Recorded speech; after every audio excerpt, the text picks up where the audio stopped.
Awesome. Well, I want to thank everybody for tuning in tonight. This is our sixth lecture we've hosted in 7 days as a part of the Real Matter workshop. This is a first annual event that we plan on hosting year after year in our city. We're coming broadcasting to you from Raleigh, North Carolina. I'm hoping that the other panelists labeled In Situ Studio will turn on their camera briefly. We do have the entire workshop group with us. This is just wanted them to wave and say hello. We are super excited to host this digital lecture tonight. Thus far, all five of the previous lectures have been in person in Raleigh, and we believe in the value of this event and believe that it's not something that just affects Raleigh or the Triangle, but it's a serious discussion worth talking about in your city, in every city. Um, uh, this workshop series and the workshop itself was meant to open a critical dialogue about the state of the built environment where we live and work. More specifically, the built environment's responsibility in our social, physical, and emotional world, and realistically, the architect's role in that community system. The full lecture series will be available online at the conclusion of the workshop, and our hope is that it will serve as a library and a catalog of the ideas presented and a series of, or a collection of ideas for our city of what ifs for all cities. We're in this together. Real quickly, I wanted to take a minute to thank all the sponsors. We have over 100 individuals that have dedicated time and energy into the workshop and making it what it is. We also have 19 sponsors, those that have donated in kind. They have offered up venue spaces and, let's be honest, money. So we live and work in a area with an incredible design community, and it's through collaborators and other architects and practitioners that we're able to make this happen. I asked the folks in the video or on the other panelist screen to turn on their video because I also want to recognize these students. They sacrificed 2 weeks of their summer vacation. Some of them sacrificed 2 weeks of their job.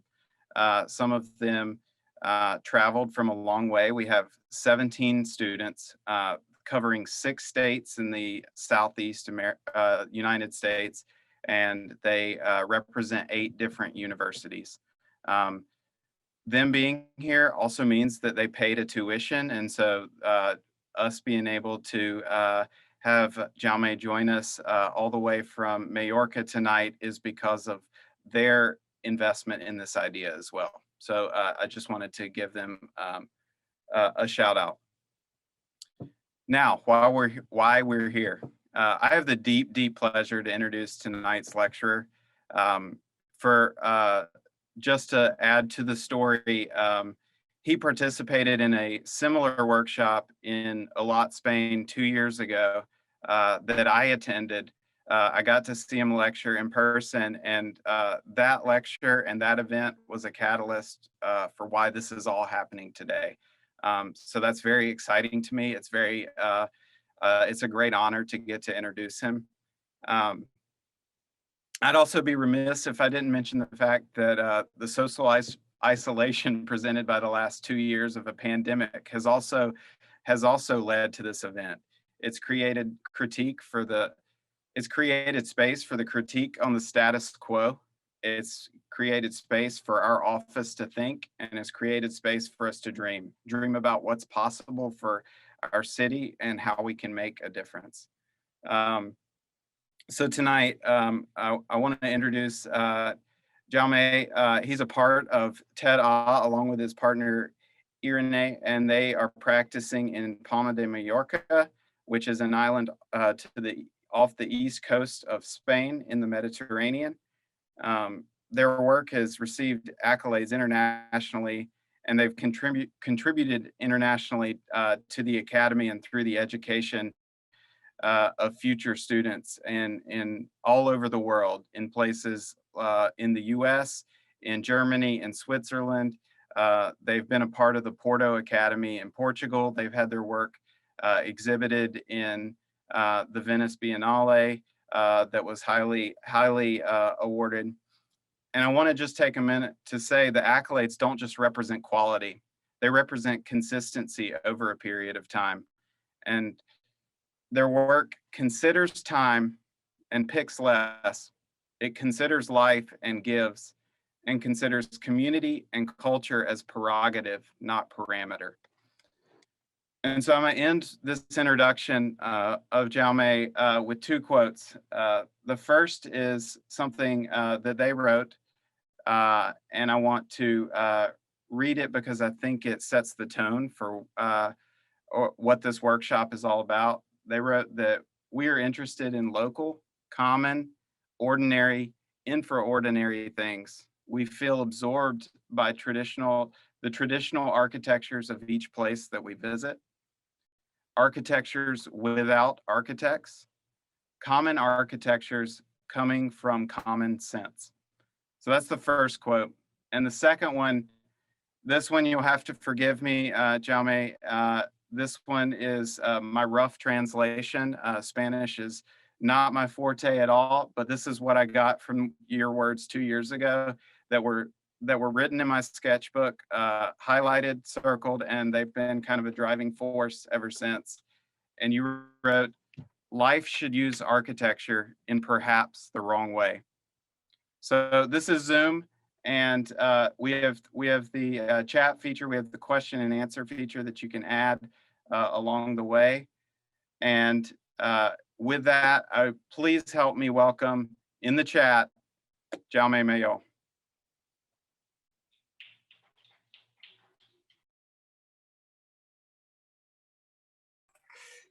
Okay, good evening, dear all. I think that you mainly are from the States, mainly. But in any case, hello to everybody. And thank you so much, Zach, for the invitation, first of all, of the whole Institute Studio, of course, no? And also thanks for the wonderful introduction. And it's nice to hear that from time to time someone is listening, you know, when you talk, no, because there are some moments that there are a lot of people in front of you and you don't know exactly if they understand what are you trying to say, because it's not always easy to transmit what you are trying to say. No, but in any case, thank you, and congratulations for organizing such a workshop. And I think that stimulates architects and students, you know, to improve, to talk, to bring the knowledge further, or to work with architecture at the same time that we have fun, you know, because if we don't have fun, okay, let's forget it, no? Well, okay, in any case, I have something in the chat. I don't know if okay, nothing important. Okay, I will try to share my screen. Let's see if this works. Probably yes. If not, just let me know. Well, okay. Normally we like to have when we have a lecture, we like to develop kind of a site or kind of a point of view of one question, one theme, one topic. No, I have to say that in this case, matter.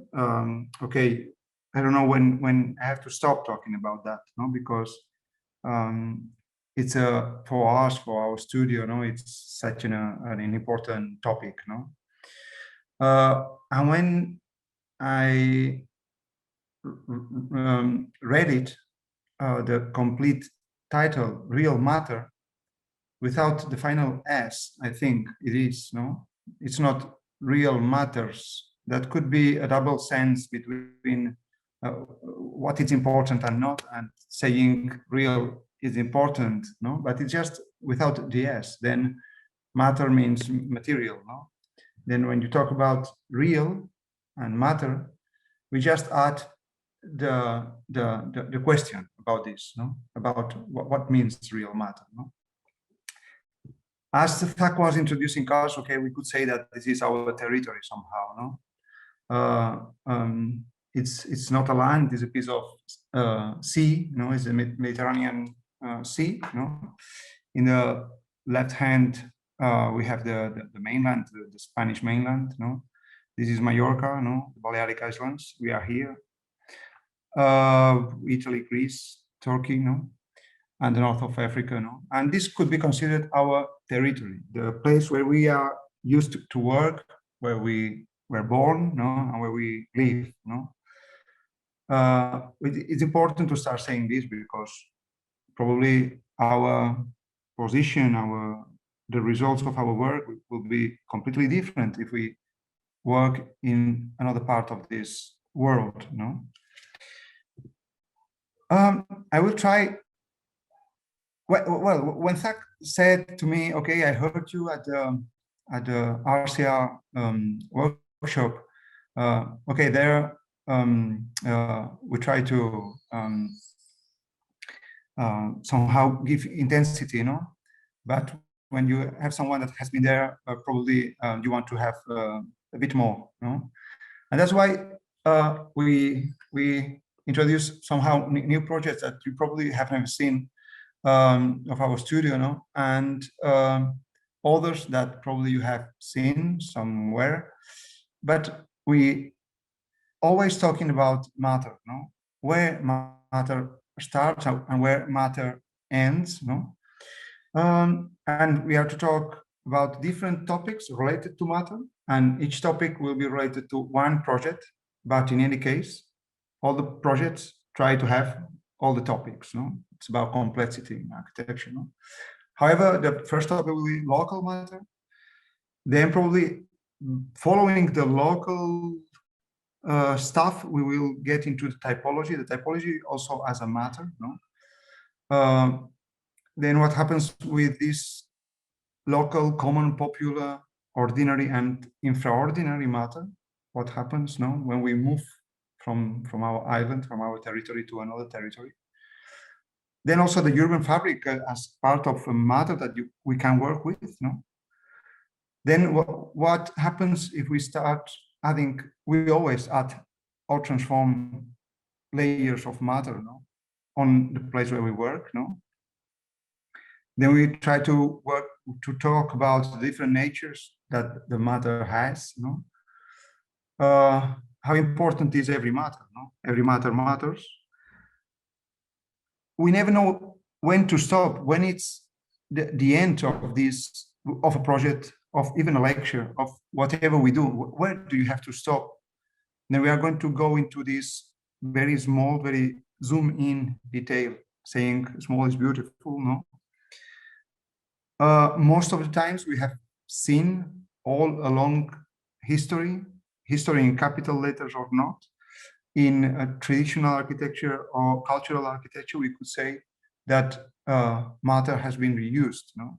And we feel part of this tradition, no? That if we can, we have to keeping on reusing matter, no?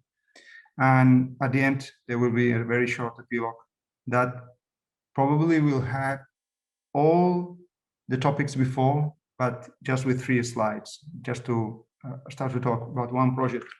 However, I have a lot of doubts, and some of these doubts, I think that have to be announced, no? We work mainly doubting, no? And we never know where are we going and what are we doing exactly, no? I don't know if when we talk about real matter, if this facade, understood as we could talk about a fake facade, no, is less or more real of this process of building with bricks a Roman wall. No, we could say, okay, the right hand is weight is heavy, no, it's real, no, but why not the one on the left hand? No, it's also part of architecture. If we talked about just aesthetics or ethics, which one is more real? I don't know. I don't really know. I think all these positions in architecture start from the stomach of each one. No, each one has to find himself in his job. No. Do we prefer drawing or do we prefer building? And coming to the title, which is more real? I don't know. No, it's not real, a drawing, or it's more real, a building. I don't know. A building can disappear more easily probably than a drawing. No, I don't know. I don't know if the real matter, the real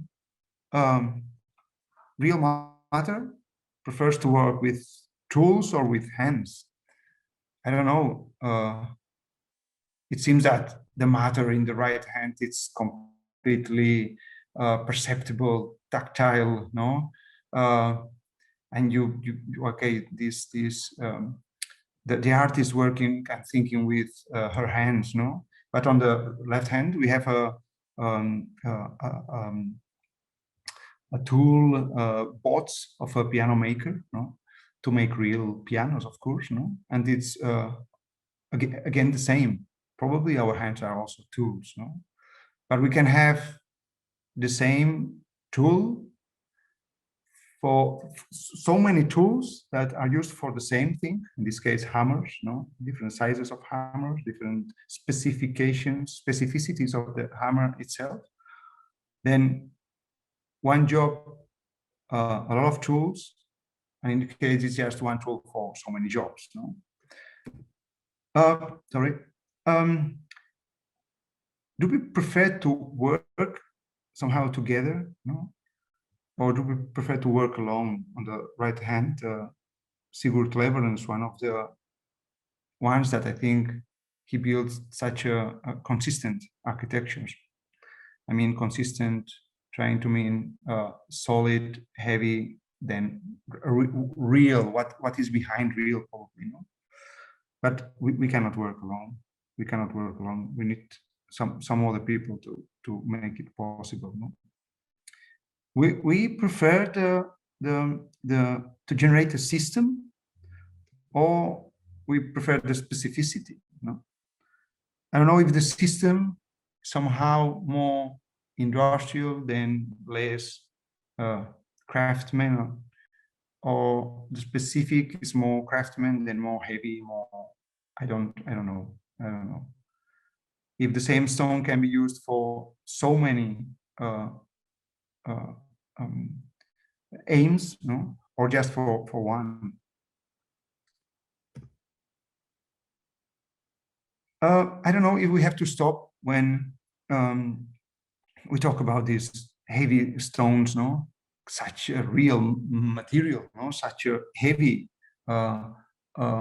stone, no, standing there.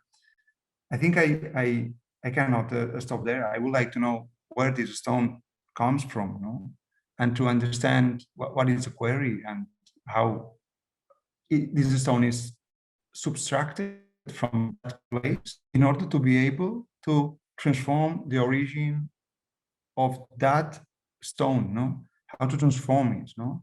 And this is a plan of a quarry, of a sandstone quarry, very popular here in the island, no. But over that, I think not only to know the place, to know the system of extraction, but also the people, no? People that normally are craftsmen, they work and they talk with their hands, no? And they know all the words, all the specific words for each element and for each part of that element that gives you specificities and gives you knowledge about that material that will allow you to transform that material itself, to bring it on site, no? Then if you know all these specificities, probably you will be able to bring more consistency on site, no?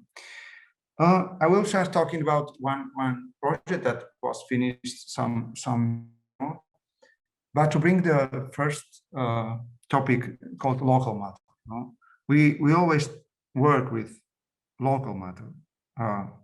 What do we have, and what can we do with the things we have? No? How can we bring those things on site? No? Then, okay, to try to understand the net of craftsmen that we have working with this local material, no? Trying to understand how they do it, no? And what does it mean to bring this material on site, no? One by one. Well, he is civil evident, he is John Hudson building his house in Mallorca. And understanding and thinking by hand, no? Very close, no? And to understand this net that we still have in Mallorca of carpenters, I don't know, tile factories, tile factories again, but the first one was made of clay. This one is an hydraulic factory. And to understand how they transform and to work together with them, I think we can bring it forward. No, this is a plot, no, an existing building in front of the sea, no, in front of a port in an old village, no. That when we arrived there on site, this was the situation of the existing building, where we found that the opened and closed rooms were somehow not very well organized. No, they were spread on the plot. No, these are the more private rooms you can imagine. I don't know, toilets, kitchens, whatever. No, and in between the open spaces. No, in order to take benefit of these local matters, we do not only talk about materials, but also about resources. And resources is a wider word, probably, rather than material. But it's also matter somehow, no? For example, I'm talking about human resources when I talk about craftsmen. But also, for example, in this case, we have a very common breeze that blows from the sea to the land, mainly in summer when the land is very hot, the sea is a bit cooler. Then you have a breeze that comes perpendicular from the sea to the interior of the land. Then to take benefit of all these matters, I think it's important. No? What we did is to try to connect, not only visually, but also to allow this breeze to blow through the building, is to open it from the street behind to the street in front to the sea. No? Then all the closed spaces, all these services were placed next to the party walls, next to the neighbors, in order to have this open space in the middle that connects the front and the back of the building. This was the previous situation and the project proposal. And this is it. No, we have different. These are tourist apartments, but at this point it doesn't really matter.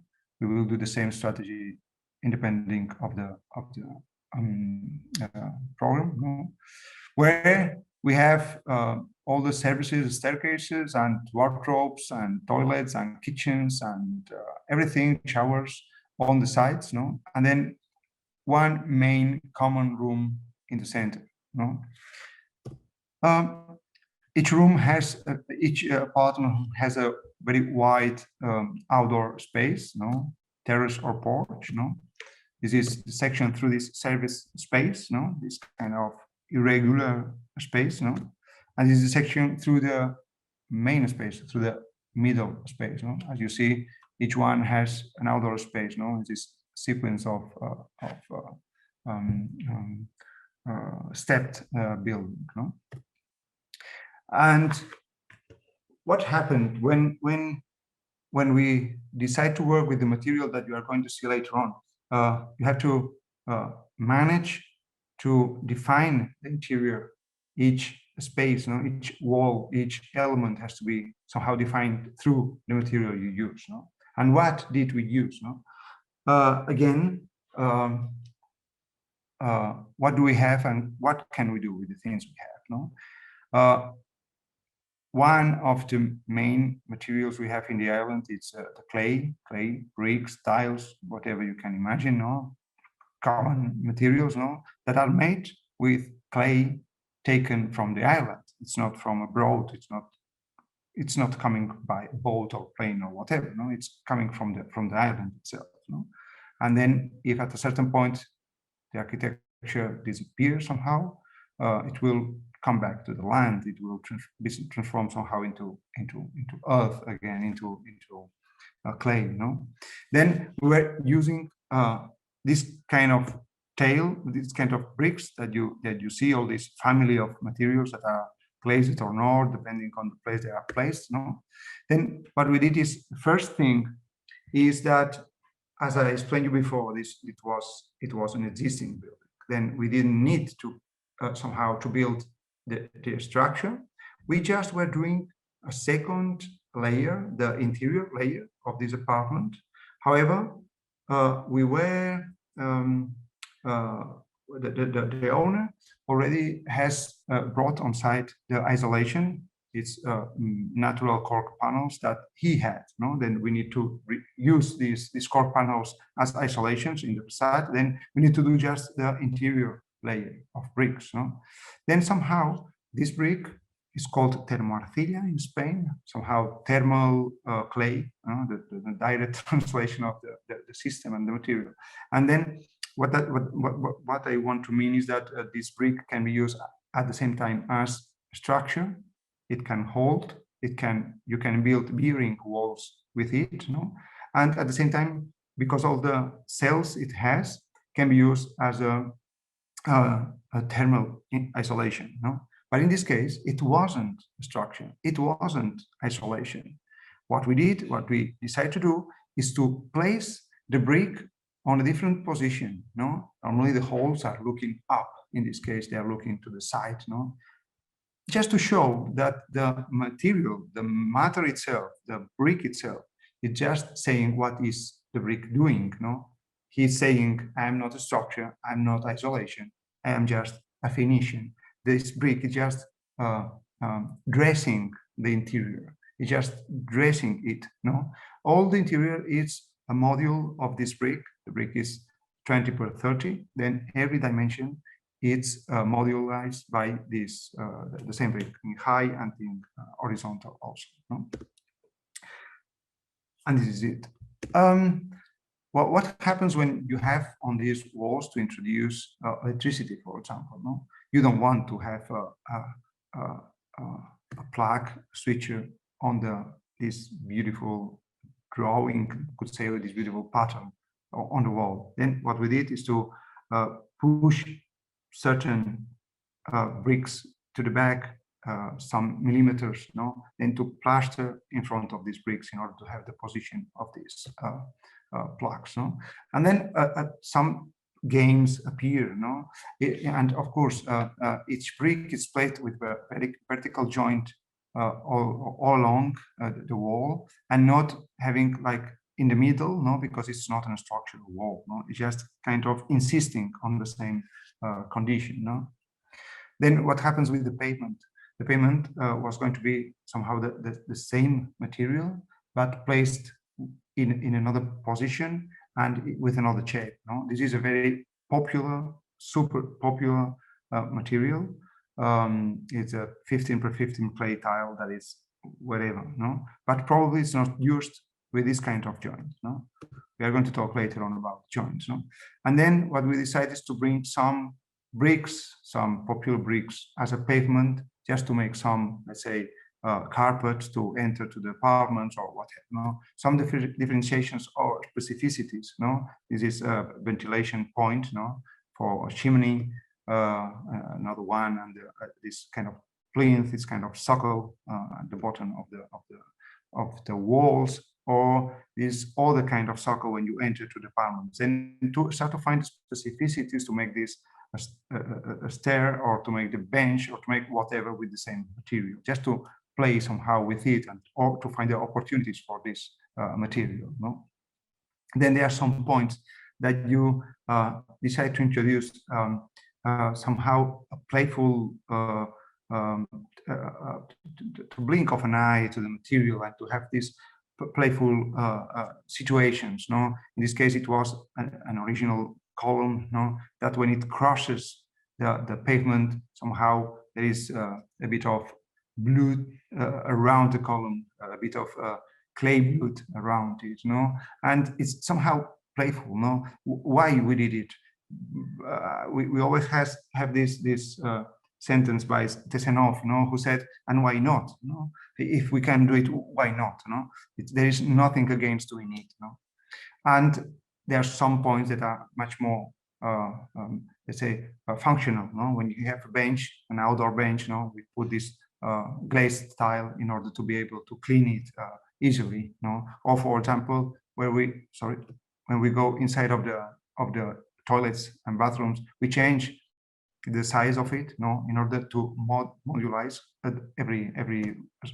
small room, and we use the glazed ones in the places where are more possibilities of getting wet, or getting dirty in the shower and the toilets, Then some more elements that are common, the reinforcing concrete bars, metal bars, reinforced concrete appears as a very cheap material to build up these handrails.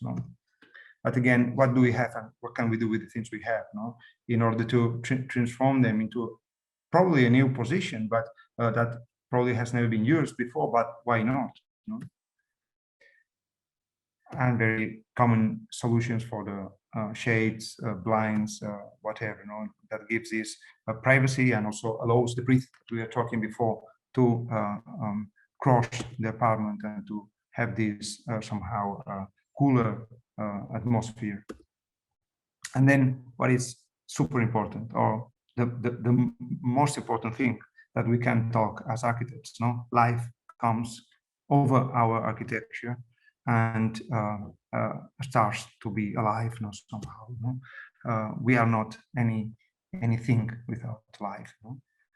It has to be occupied by the people that are using it. Then at the same time, all the furniture was handmade, made by hand, copying and transforming Enzo Mari's furniture and bringing this kind of traditional and local furniture on the apartment. Here you have this long view, this longitudinal view from the back side to the front, that you can see the sea, from the apartment. You have these specificities of the material, and none of the bricks is cut. Kind of a respect for the material itself.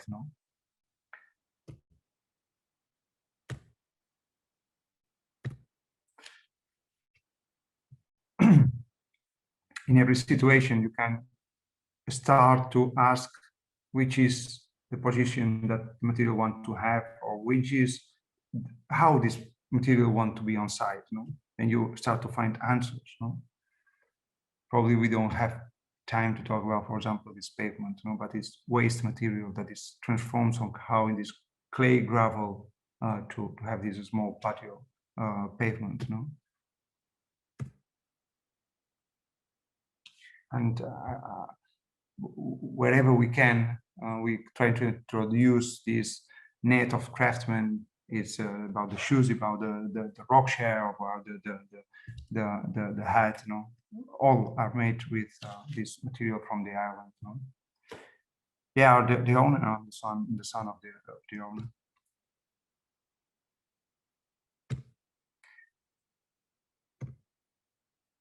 And then what I said before, life takes place, in these spaces, and it starts to be alive somehow.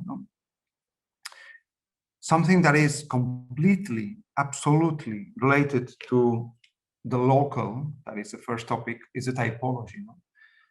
All the typologies are local, but typology can be used as matter, as an element that can be also transformed, taken from that place and brought to another position, somehow, another situation, but always following what the tradition is.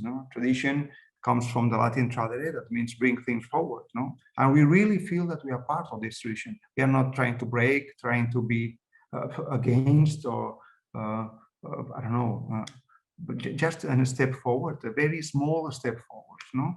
And of course, here in the island, we have the patio, or the oasis, no? This typology, no? That has this central space, no? That can be understood somehow as an oasis, as a very rich space, no? And a space in between interior and exterior, no? Somehow. Then I want to introduce you to this project on the countryside, no? It's a project that it's in a very flat land, no? And when you are there, you don't have better views on a direction or another. Every corner has its own specificities, no? There is something, just something that is unequal, is the orientation. The sun, it's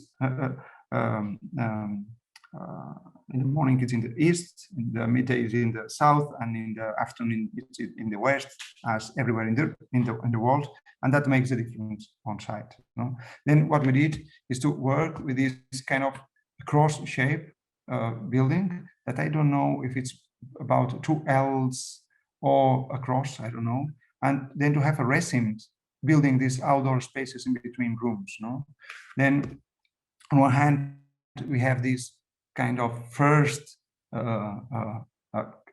way of connecting rooms through this cross, no? And then we have this 2 L-shaped on each side. One is for the bedrooms of the children and a playroom in the middle. The other one is for the public areas, let's say kitchen, living, and dining room, plus the parents' bedroom, no, the master bedroom.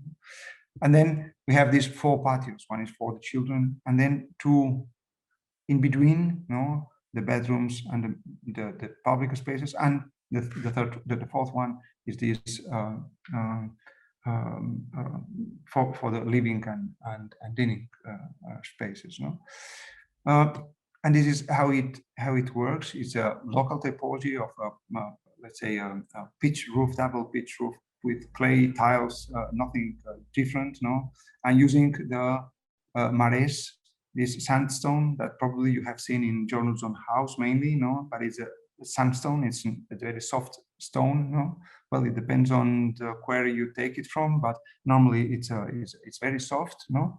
Then having this kind of let's say traditional aspect of the architecture, you bring into something probably that sounds somehow new, no, but it's just using these traditional elements. So in this case, the patio as an oasis, no, as a main space, no. And when we go in, if we build with mares, of course, this sandstone, the way we have to build the horizontal structure, we have stones, is to build this kind of walls, no. Then we are proposing this kind of structure in relation with the space, no.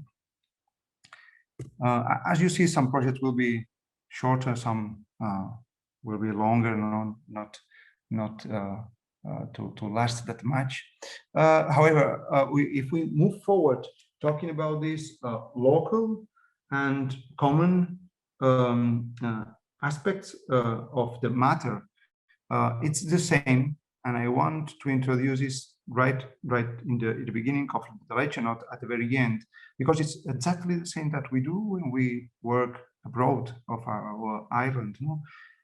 We like when we prefer, and we feel much more comfortable working in around our territory, you know, because of a lot of points, you know, because of ecological inputs, but also about knowledge, also about make things easier. But at a certain point around 2011, when we had this well-known huge crisis in Spain, we decided to start to do competitions around. We won this one in Switzerland, no, to build a school, no. But then again, the approximation to the site was the same one. The need of the wonder of how it is the architecture of this place, no, how it is the extraordinary matter of this place, no, that creates somehow this timeless architecture. This book for us is kind of a Bible, the Infraordinaire. It's called Infraordinary, Josh Perec, an old book that starts saying that the trains that cross the country every day, they don't matter. They just matter the trains that derailed, that when there is an accident, something special happens, it splashes all the covers of the newspaper, And he says, no, I'm interested in the everyday life, in the everyday trains, something similar that happens to us, we are interested in this traditional architecture that we have everywhere. And when we moved, we were traveling to Switzerland, we start to see these super wonderful barns somehow, this kind of local architecture that was completely different of the architecture we have in the island in Spain. Was completely the opposite. We are somehow starting from the terrain, building with stones, with heavy architecture, heavy buildings. This was somehow lighter, without touching somehow the floor. And this kind of barns attracted our curiosity. And we were visiting a lot of them. In the area where we built, this is the Canton Fribourg, in the French part of Switzerland. The infraordinary architecture that was there was this kind of very simple volume, completely compact. Compact because of the climate. Of course, we need patios to lose the heat in summer, to be cooler, but they need the opposite. They need to be compact, less perimeter to store the heat. Then it's this compact structure, this compact volume, built on a plinth, on a stone plinth somehow, or concrete plinth, built with the building was made of wood, with double or more, but with pitched roof, and it was the same thing everywhere, plinth, compact volume, simple shape, and pitched roof, everything made of wood, But when we jump in, the interior of this one is this one, There was a very extraordinary, incredible structure, But this is everywhere. Then somehow it's ordinary. It's what happens every day, It's a common architecture that is there in that place, We found lots of them, of course, And the most important or beautiful ones were dressed with this kind of wooden shingles, these wooden fish scales, with some details that protect a certain part of the building, In this case, a frame of a window, very specific point that needs to be protected, that cannot be built with shingles, with these fish scales. This is exactly in the same village where we built the school, And this is position of the school in this very small village, And when we were in the competition, we had been doing 2 competitions before. This was the 3rd one, and we had visited an amount of these barns, And the strategy was repeated, Very compact volume, with a socle made of stone, with a building that's made of wood, with a wooden structure, and fish shingles around, and pitch roof. This is a importance of the interior structure that builds somehow these double or triple spaces, in the interior of these barns, and some of them were somehow covered, dressed with these wonderful pieces of wood. And why this architecture is such different? It's so different as our. It's because of the resources they have. The local matter they have. They have forests that we don't have. Probably they also have quarries, but they don't need to use the quarries. But probably they need to use somehow a lighter material that is more an isolating material to work better with this let's say, cooler climates. And the strategy was very clear for the competition. We need to do a regular shape, in this case, in a square, a very compact shape, that was built on a plinth with a very important structure and with pitch roof, in this case, 4 wings. And these are for us, very special plans, not the final ones, but the ones in the competitions. We draw plans related to the structure, saying that there will be a basement, and over that we will build this kind of stilts, this wooden element, that will be placed over the plinth, building a very rational and very simple structure, that will allow the program of these classrooms, that we are going to have, and it will start to play with the double spaces and triple spaces because of the system of the structure that you will see. And we built just a model related to the structure. There will be a plinth, a basement. Over that, we will have a main structure and a secondary structure that will be the building. And this was on the competition. It was very clear concept. We have this basement, again, built in this kind of spastic shape, is rotating around a core center, with the services in between the main spaces. In the ground floor, we have two classrooms, kind of kindergarten classrooms, plus the professors, the teachers, and the porch. Then in between, we have all the services. In the first floor is the same. We have all the services, and in this case, 3 classrooms and a double space on the porch. And as you see, the space for the services is rotating. In this case, here we have a double space, but on the first floor, double space is there, and it's somehow rotating. You have these kind of toilets and staircases and meeting rooms in between classrooms, also to isolate noise in between classrooms. And then at the very end, you have this kind of skylight. You have seen, I'm going back, that this column that is starting in the center of the school is somehow starting to open up until this skylight that allows the light to come in. And when we say, okay, it's an structure made as a plastic shape, etc., it's not just a scheme. It's something that happens on site, that you have to somehow to consider and to follow these schemes. And this very simple system of rotating the space in between classrooms, to rotate this service space, creates somehow very rich sections. In this case, what you see is a double space on the first floor. But if we move forward, this double space that was here right now is, well, first floor and second floor. It's somehow connecting and opening up in the skylight, in this kind of 4x4 skylight in the middle of the school. Right now we have moved forward, and it's a triple space in this case. This system creates somehow, it's very simple in plan, but the section are somehow rich, somehow much more complex. Now the double space is in the porch, as it is here.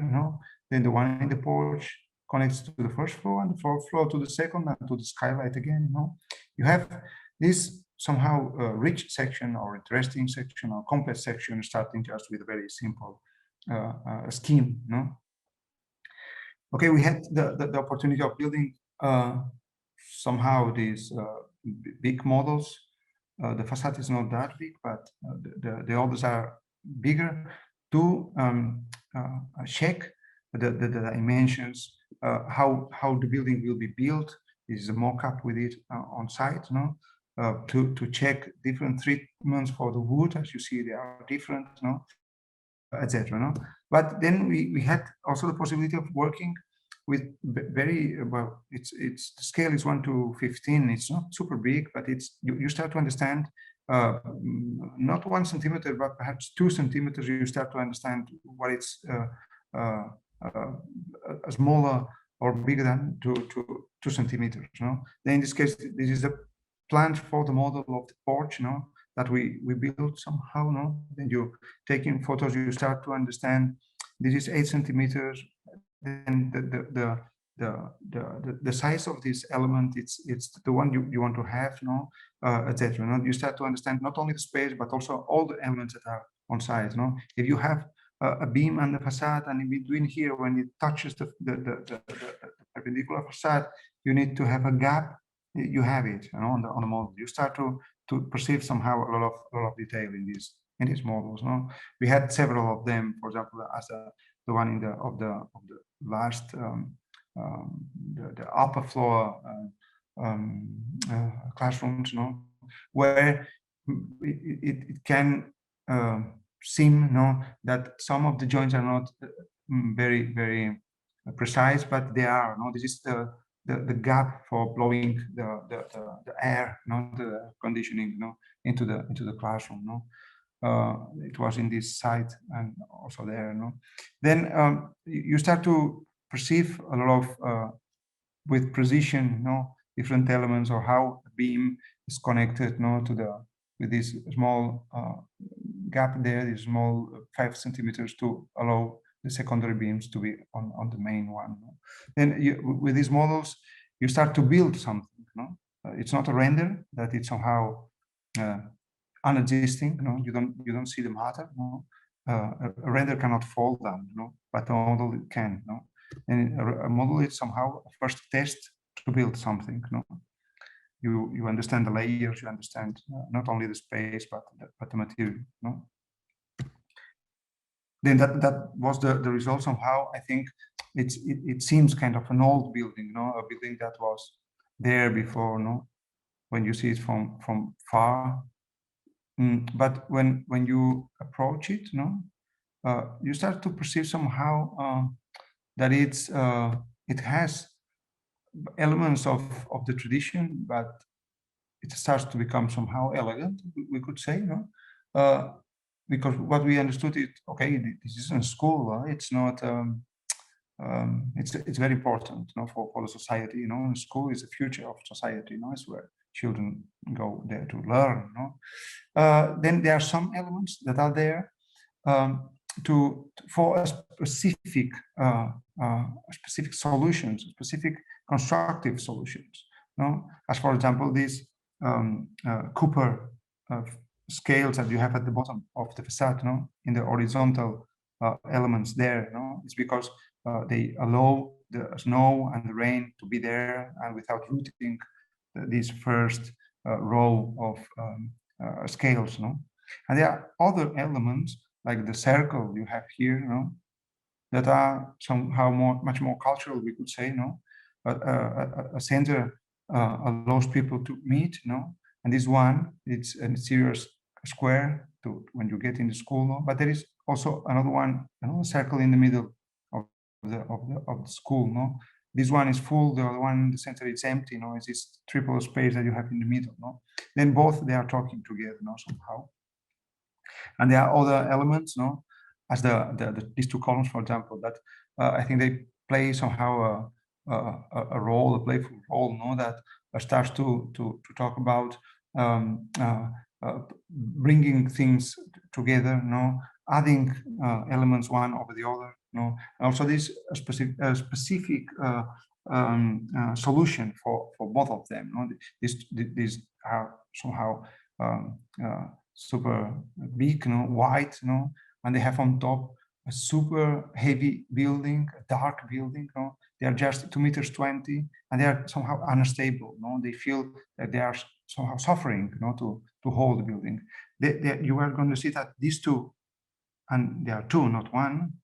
They are playing somehow dialogue, having a dialogue with the one that is right in the middle of the building. I'm going to explain you later on, but it's completely the opposite of these two. No, then you have these shingles, no, that the way they are built, they are hanging in the center. No, then the time the forms somehow this curve starts to curve the shingle. No, then that's this curve, the way it's placed now, starts to bring the water down until this point, as you see, is where the water drops down there. No? Then the shape of this facade is not just something, say, aesthetic, that it can be, no? It's part of ornament also, no? But it's a result of a constructive process, no? As you see, the very last scale is made of copper because of this reason of routing, you know?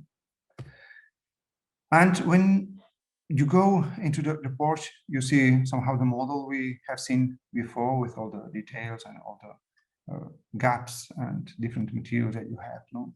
And when you get in the middle, you have this specific column that is right in the middle, no, with this specific socle, no, to be placed in this exact position, no, that rises to very vertical, no, but it's really light, no. The other two were somehow very low, very huge somehow, no, and this is very vertical, very elegant, no.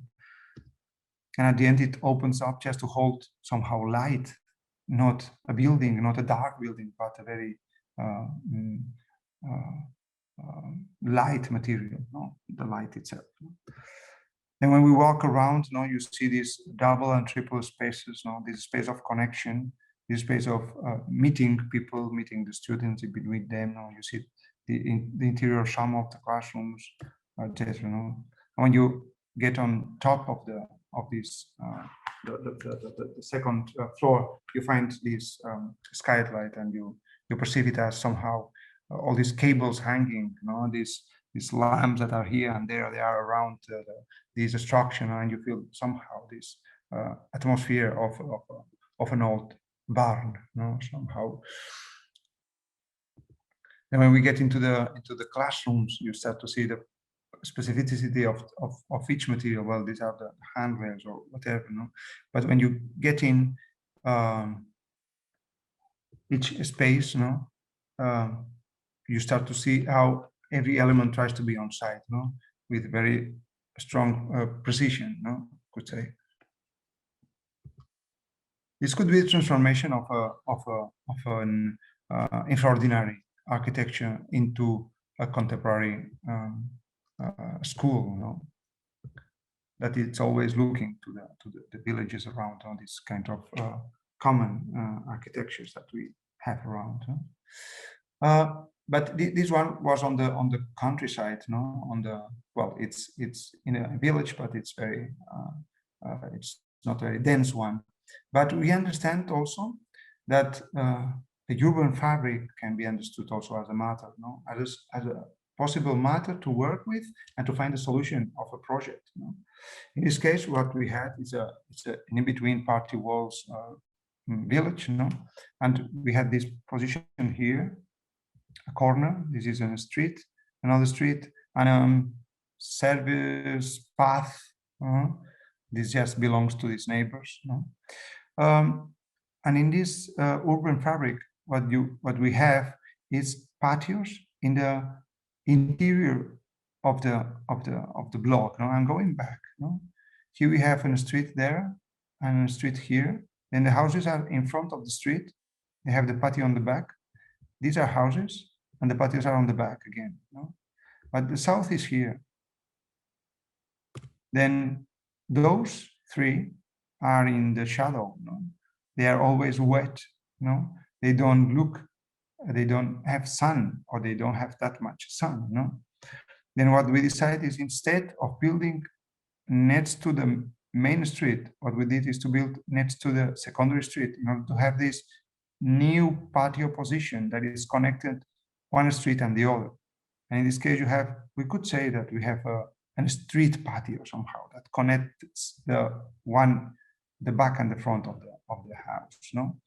And in this case, we always were looking for having this connection through the patio, but also through the house, having this enfilade system from the back to the front, just placing one room after the other, like an old system, an old typology, you know, that has been repeated through the centers, no, one room after another, one room after another, just connecting these 4x4 rooms, no, one next to the other, no, and every time you have, each room is connected to the patio, to the next room and to the street, to the patio, to the next room and to the street. Always happens the same, no? Then it creates this kind of continuity in between the different rooms, no? And the patio, no? This is, well, the house is already finished, but these are somehow not very new photos, but you can more or less see, no? And this is this enfilade of rooms, no? And the connection between the interior and the patios, no?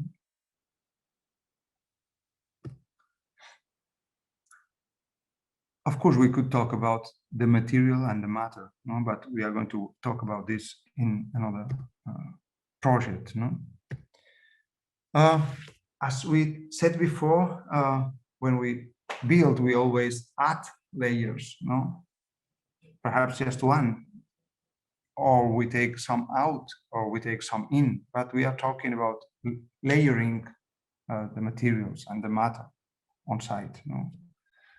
Then through time, we are somehow just adding or taking out, but probably more adding than taking out, but adding layers. But if we compare to the history, to the whole history, we are just very tiny moment, no, in life. No?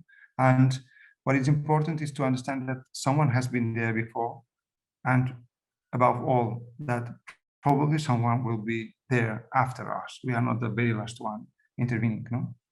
And of course, there are these very representative examples as the Troy city, you know, or the Split city, you know, where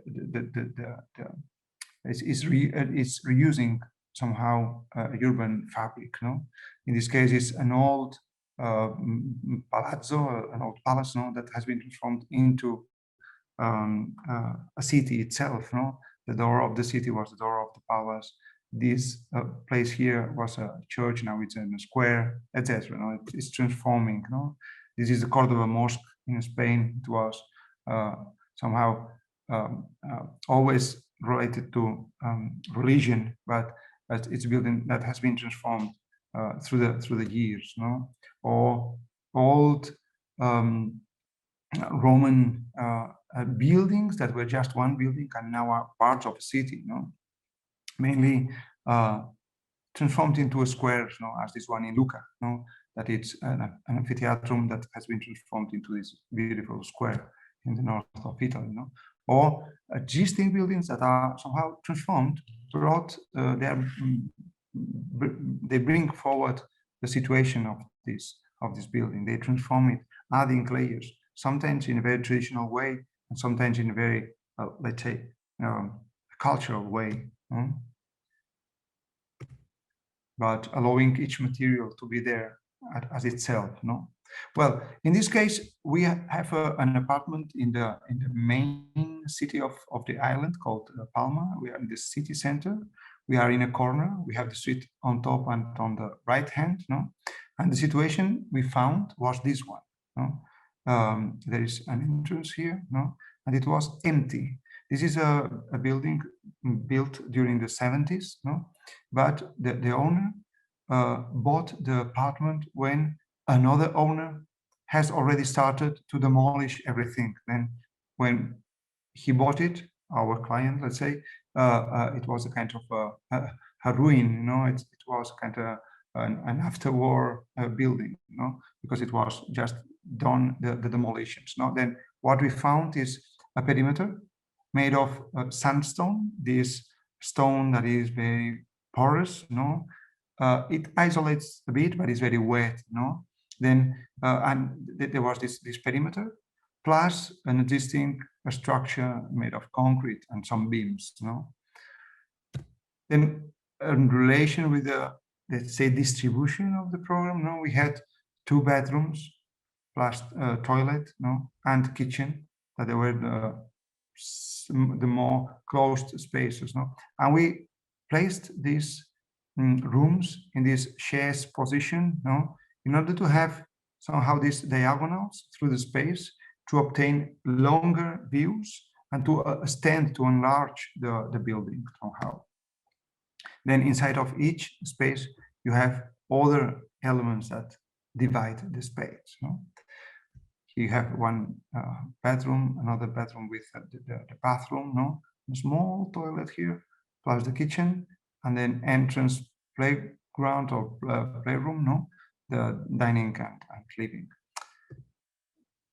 This is it. But we're not talking about distributions and program. We're talking about this kind of palimpsest, this kind of layering of materials. No, this is an axonometric that has more or less all the layers overlapping. No, and this is the very first axonometric scheme we showed to the client. No, the very first one, saying, okay, we have a support. No, we have a perimeter made of mares, this sandstone called mares. No? Then we have a concrete structure on top of it. This is existing. And we need to isolate the perimeter. We did it with cork, plus we were thinking on having some clay, some bricks around it. No? And then we are going to add, not to add more load on the existing structure, we decided to go with a very light material than wood. No? It seems it's not a very clear project, no? Because every layer is in different material. No? And sometimes in schools, we have heard, okay, let's reduce. No? And at this moment, I'm not sure. I think I prefer to open it up and to make it more complex. No? But this layering that you have seen right now in 4 layers, just 4 layers, has become more and more intense and complex during the site process. No? Then, okay, this is a pre-existing space. This is how it was when we get in for the first time. No? Well, there was an existing concrete structure, this one, that for us was important because it was one of the a moment where the concrete structure was very, very popular, no? But in between this concrete structure, we found a very uncommon, probably at that moment it was more, but right now it's not used anymore, beams that were built with these U-shaped clay pieces, no? And then you put a reinforcing concrete bar inside of it, and then you pour the concrete. No? But it was kind of a special element that we thought that could be taken into account and that can be brought into the project. No? This is looking up, looking the ceiling. No? Then what we got is that some concrete has been poured over an existing pavement. Then when demolishing all the walls, the old partitions were there in between the concrete that has been poured somehow. No? And what we decide is, instead of demolishing everything and erasing everything and deleting and forgetting everything, it's okay, these are traces that were there before. I know it's not Troy, it's not the Diocletian Palace in Split, it's not. It's just a very common partition, common division, common distribution of an apartment, no? But instead of erasing, no, what we did is, okay, we are going to try to keep it, this old distribution, because we have concrete on both sides that was existing. No, we are going to polish this concrete, but if we fill the gap again with concrete, the concrete when dries, it loses volume. No, then you will have a crack, no, on the perimeter of it. No, then what we decide is, instead of pouring concrete, that could be the most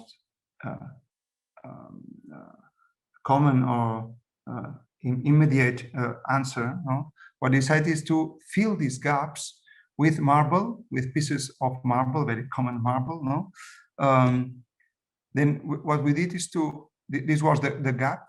We decided to cut it really parallel, the two sides of the old distribution. No, then we decided to polish both sides to have it in the same level, because sometimes one room and the other were not in the same exact same level. No, Then we used this gap to run the cables and some pipes, not that much pipes, but mainly cables, electric cables. No?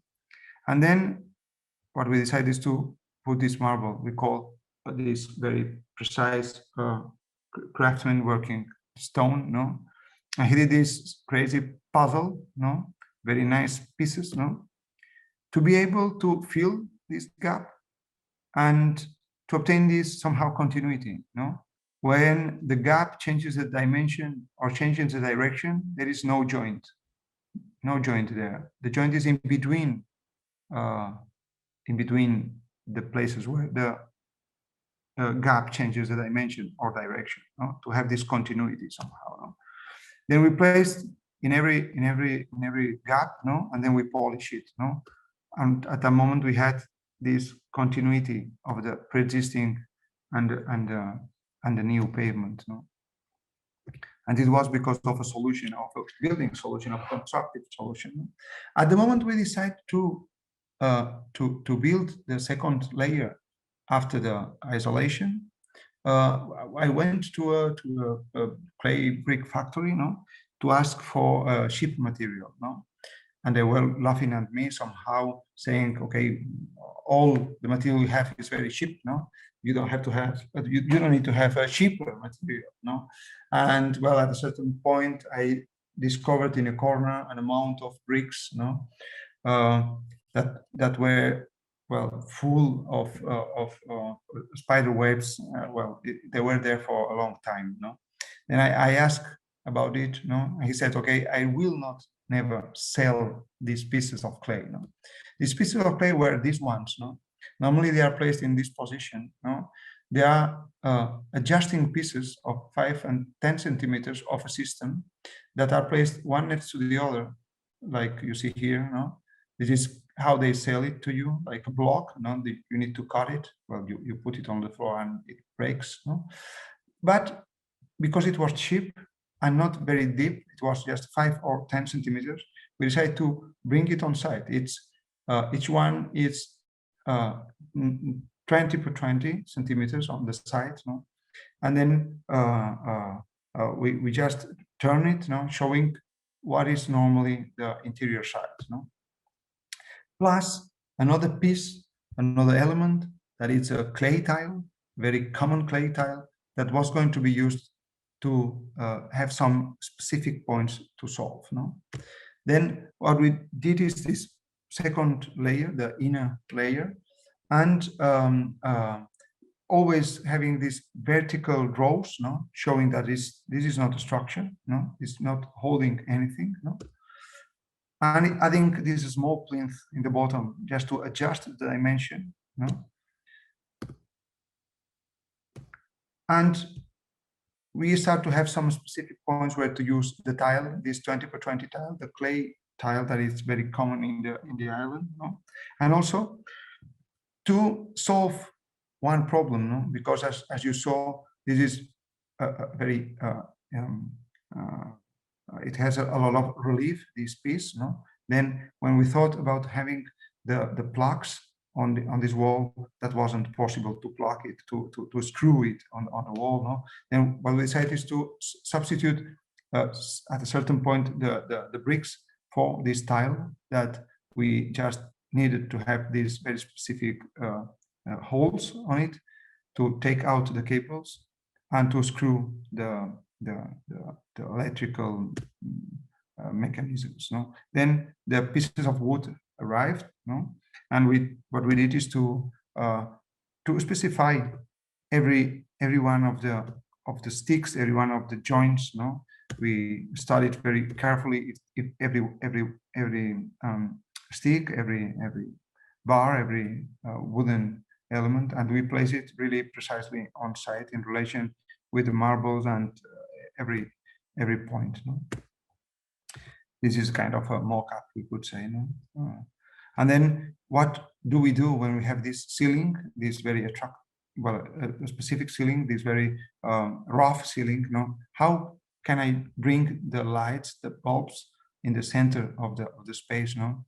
Instead of having scarves on the ceiling that we were not able because it was thin, it was going to be seen. It's not plastered, no, as you saw before. What we did is to hang some tubes on the ceiling and to plug the cable on the wall, and then to run through the interior of this tube to be able to throw the light, the bulb light, whenever we want. No? But in concert with this texture of the ceiling, very rough, no? What we had is this very precise and wonderful tubes made of brass. No? Then these are the shapes that are curved instead of straight like the beams, no? That are somehow playing dialogue, having a dialogue with the other elements. No, sometimes they are double, sometimes they are these half circles, whatever. No? You are going to plug here, you're going to run the cable, and then it will drop whenever you need to. Well, this is one of the corners that I'm not going to stop because time flies. And this is the corner that I was playing before. And this is just before coming with the wood. And then the wood came.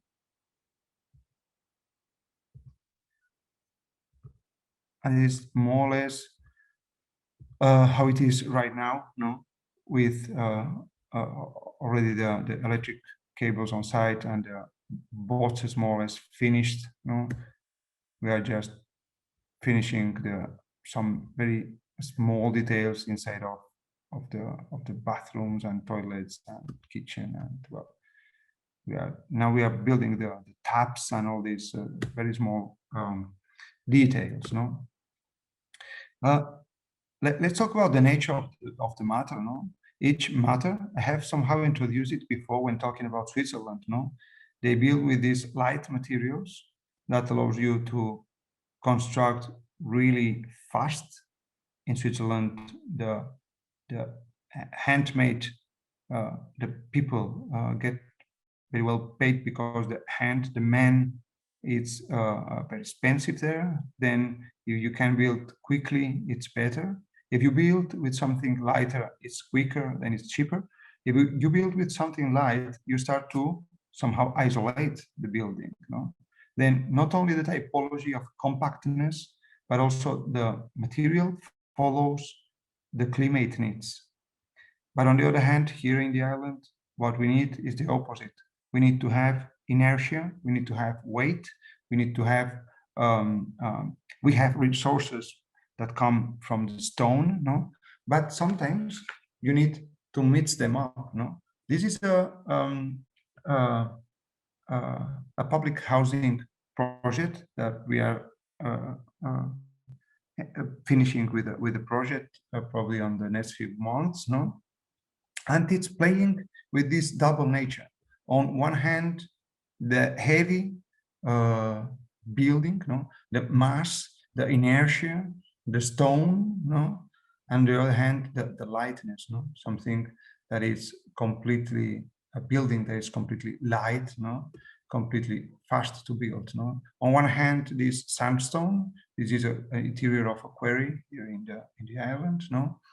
And this is a beach, you know, really close to, well, it's in the mainland, but it's really in the Mediterranean Sea, you know. It is very light structure, you know, that allows you to build really quickly, you know, and it's very light. And on one hand, the heavy structure, and on the other one, the very light one, you know. This is the situation of it next to an old factory. This is our building. This is the old factory, you know, that is made of bearing walls made of clay, bearing walls made of sandstone, no? And repeating these kind of pilasters on facade, no? And we keep the same system in our building, no? This is it. You have this double pilaster facade on one side and the other that builds somehow a typology that is also from the island, the gallery typology, no? On one hand, and on one side and the other, no? Having a response and an answer to the orientation also, no? Then on one hand, we are going to have, this is a double unit, no? One, this is staircase, one here, one there. I'm going to talk about the distribution later on, But right now, I want to introduce the two kind of building processes. No, one is for the galleries. No, massive inertia,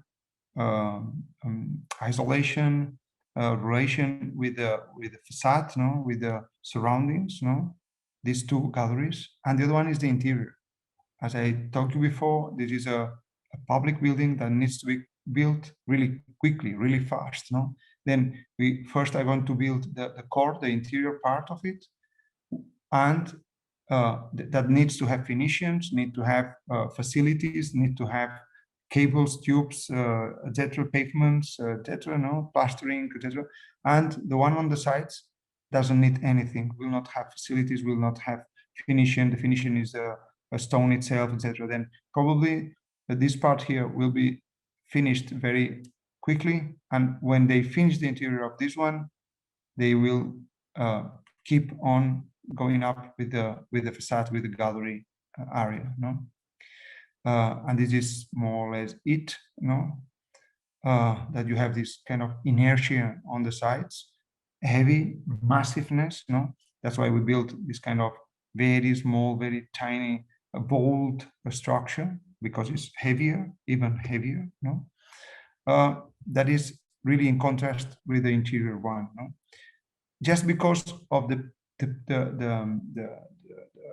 presence of this gallery, you start to have in winter kind of a cooler interior, no, and in summer opening and having these galleries as porches mainly, no, you have the cross ventilations that will allow you to drop down the temperature some grade centigrades, no. Cross ventilation and having the sea breeze that I talked to before. No? But on the other hand, we have the typology. On one hand, the gallery, but on the other hand, the central room. No? The room where everything is distributed from. No?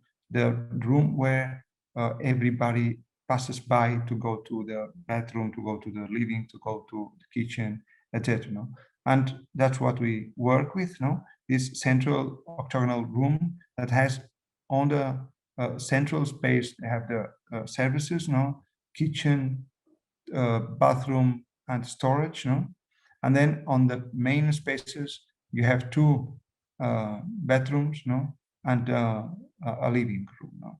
And then the galleries, of course, as a plus, no? On the typology. Then you have this central room and the services room, and this connection and diagonal in between the octagon and the perimeter, we could say, main rooms. No, and okay, the typology is very interesting, I think, because you can connect, you can walk through the whole house, crossing through the gallery to one room, to one bedroom, or the other to the kitchen, or wherever you want. No, you have this cross ventilation also, no, and the ways it can be used, they are really different. No, it's really flexible somehow because of the size of the thing. So in this case, you have the dining in the center and the quite huge living, no, and two bedrooms, no. And in this case, you have a smaller living, but in this case, probably it's a student of architecture with this couple. No, they are having two desks, no, and perhaps they have children, or they have architects already. I don't know. They have a children room there, no, and a tinier, smaller living, and dining in the center again. No, now the children have grown, and they have again the playroom in the center of it, no, and etc. I don't know. It allows different configurations. No? And this is the project on site rendering in this case, no, that has this kind of dialogue between the distant factory, well, an abandoned factory that will be transformed into a public building, and our building on the right hand. No, this kind of rhythm, systematic, and repetition of these pilasters. No, the connection in diagonal through this main central octagonal space, no, that we now have on the left hand, and on the right hand we have this gallery that we are now, with no finishing, with no plastering, etc.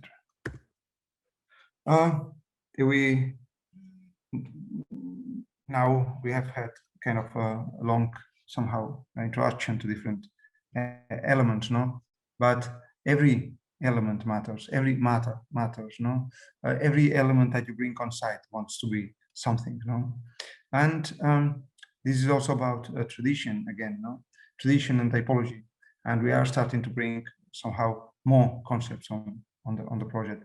In this case, we talk about the main traditional typology we have in the Mediterranean Sea probably is the octagon, the patio, sorry, the patio that started probably in Greece and then in Italy, and the patio was understood as a machine, probably not as a room, but in this case is the impluvium, that was imagined, was invented, that was created to bring the water rain inside of the house, to have water, mainly,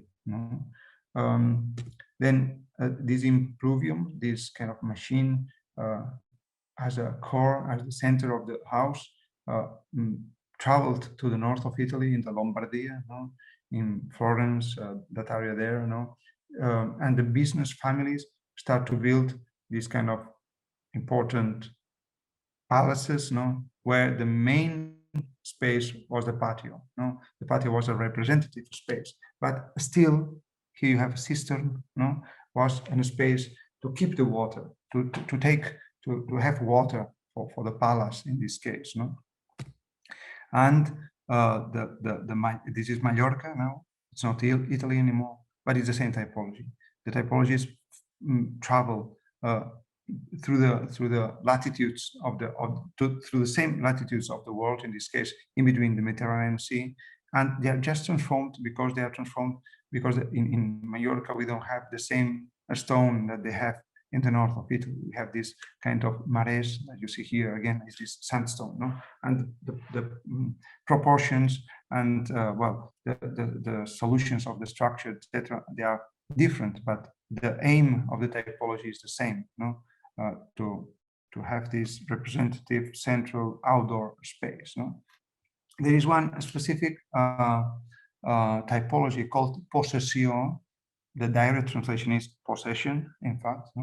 It's somehow a bigger house in the landscape, in the very big place, in big territory, that is used to work the fields, that is built with different volumes, different regular volumes around an empty space, around a patio in the middle, that is somehow built during time, until the conclusion of the building.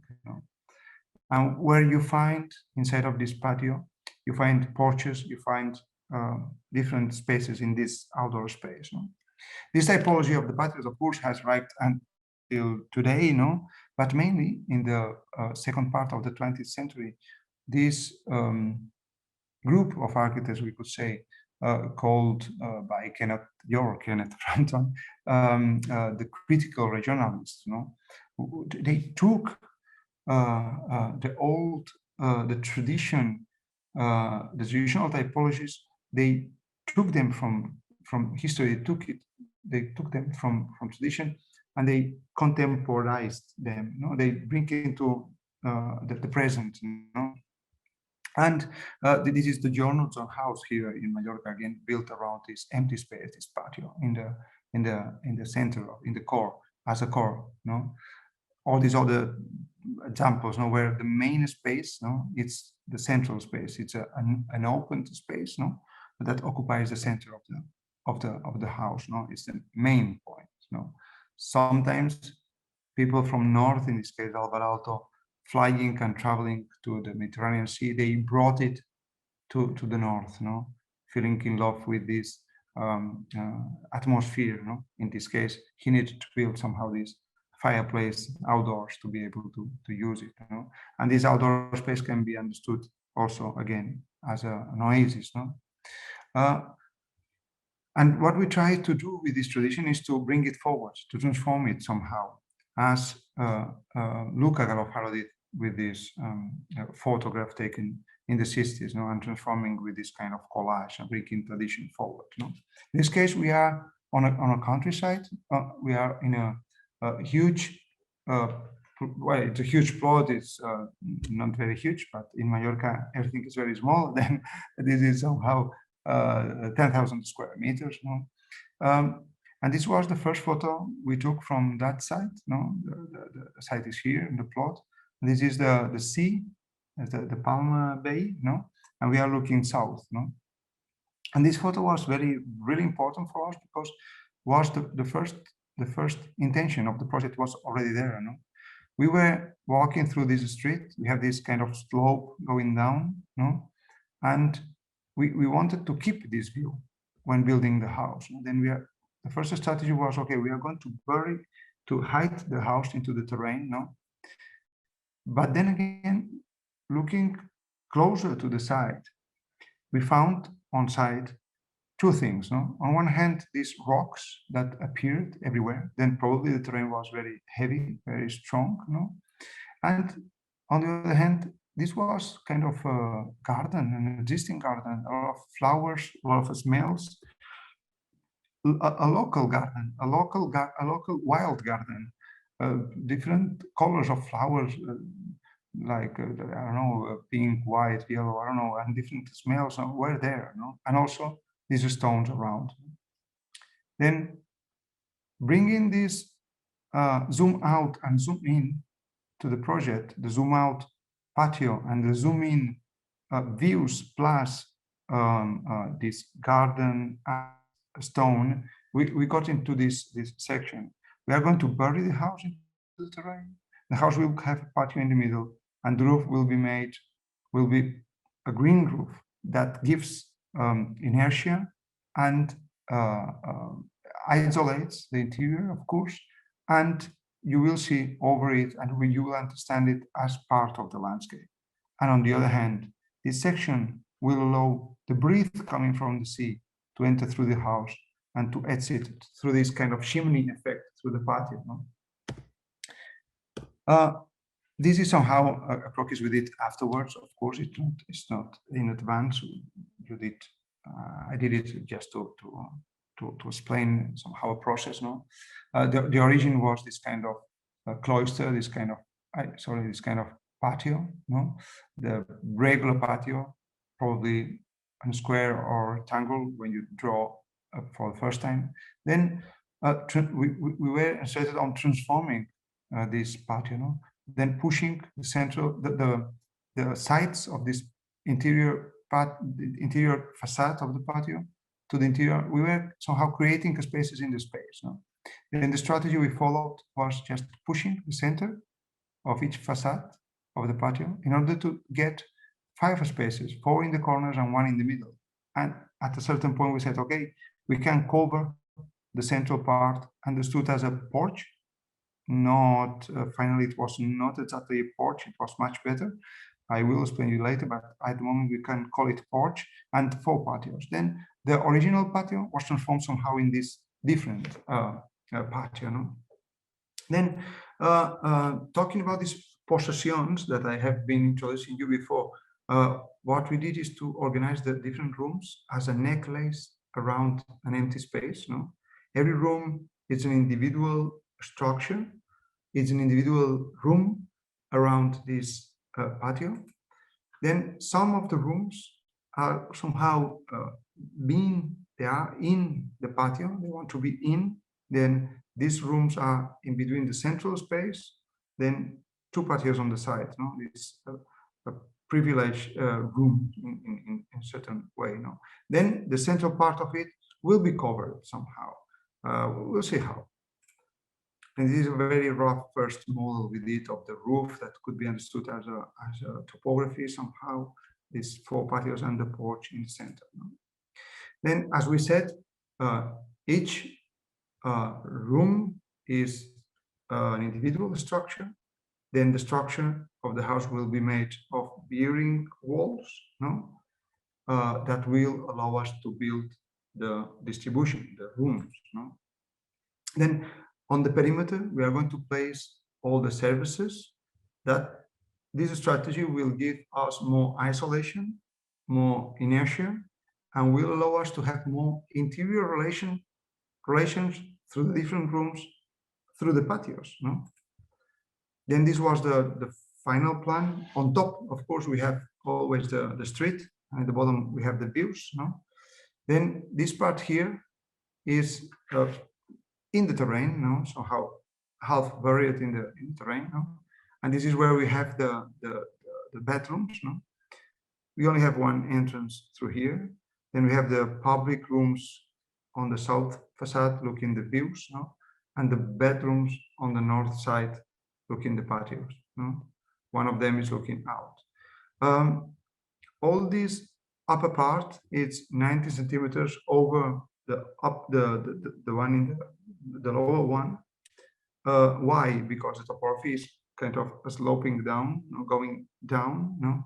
And this 90 centimeters is because we didn't want to do a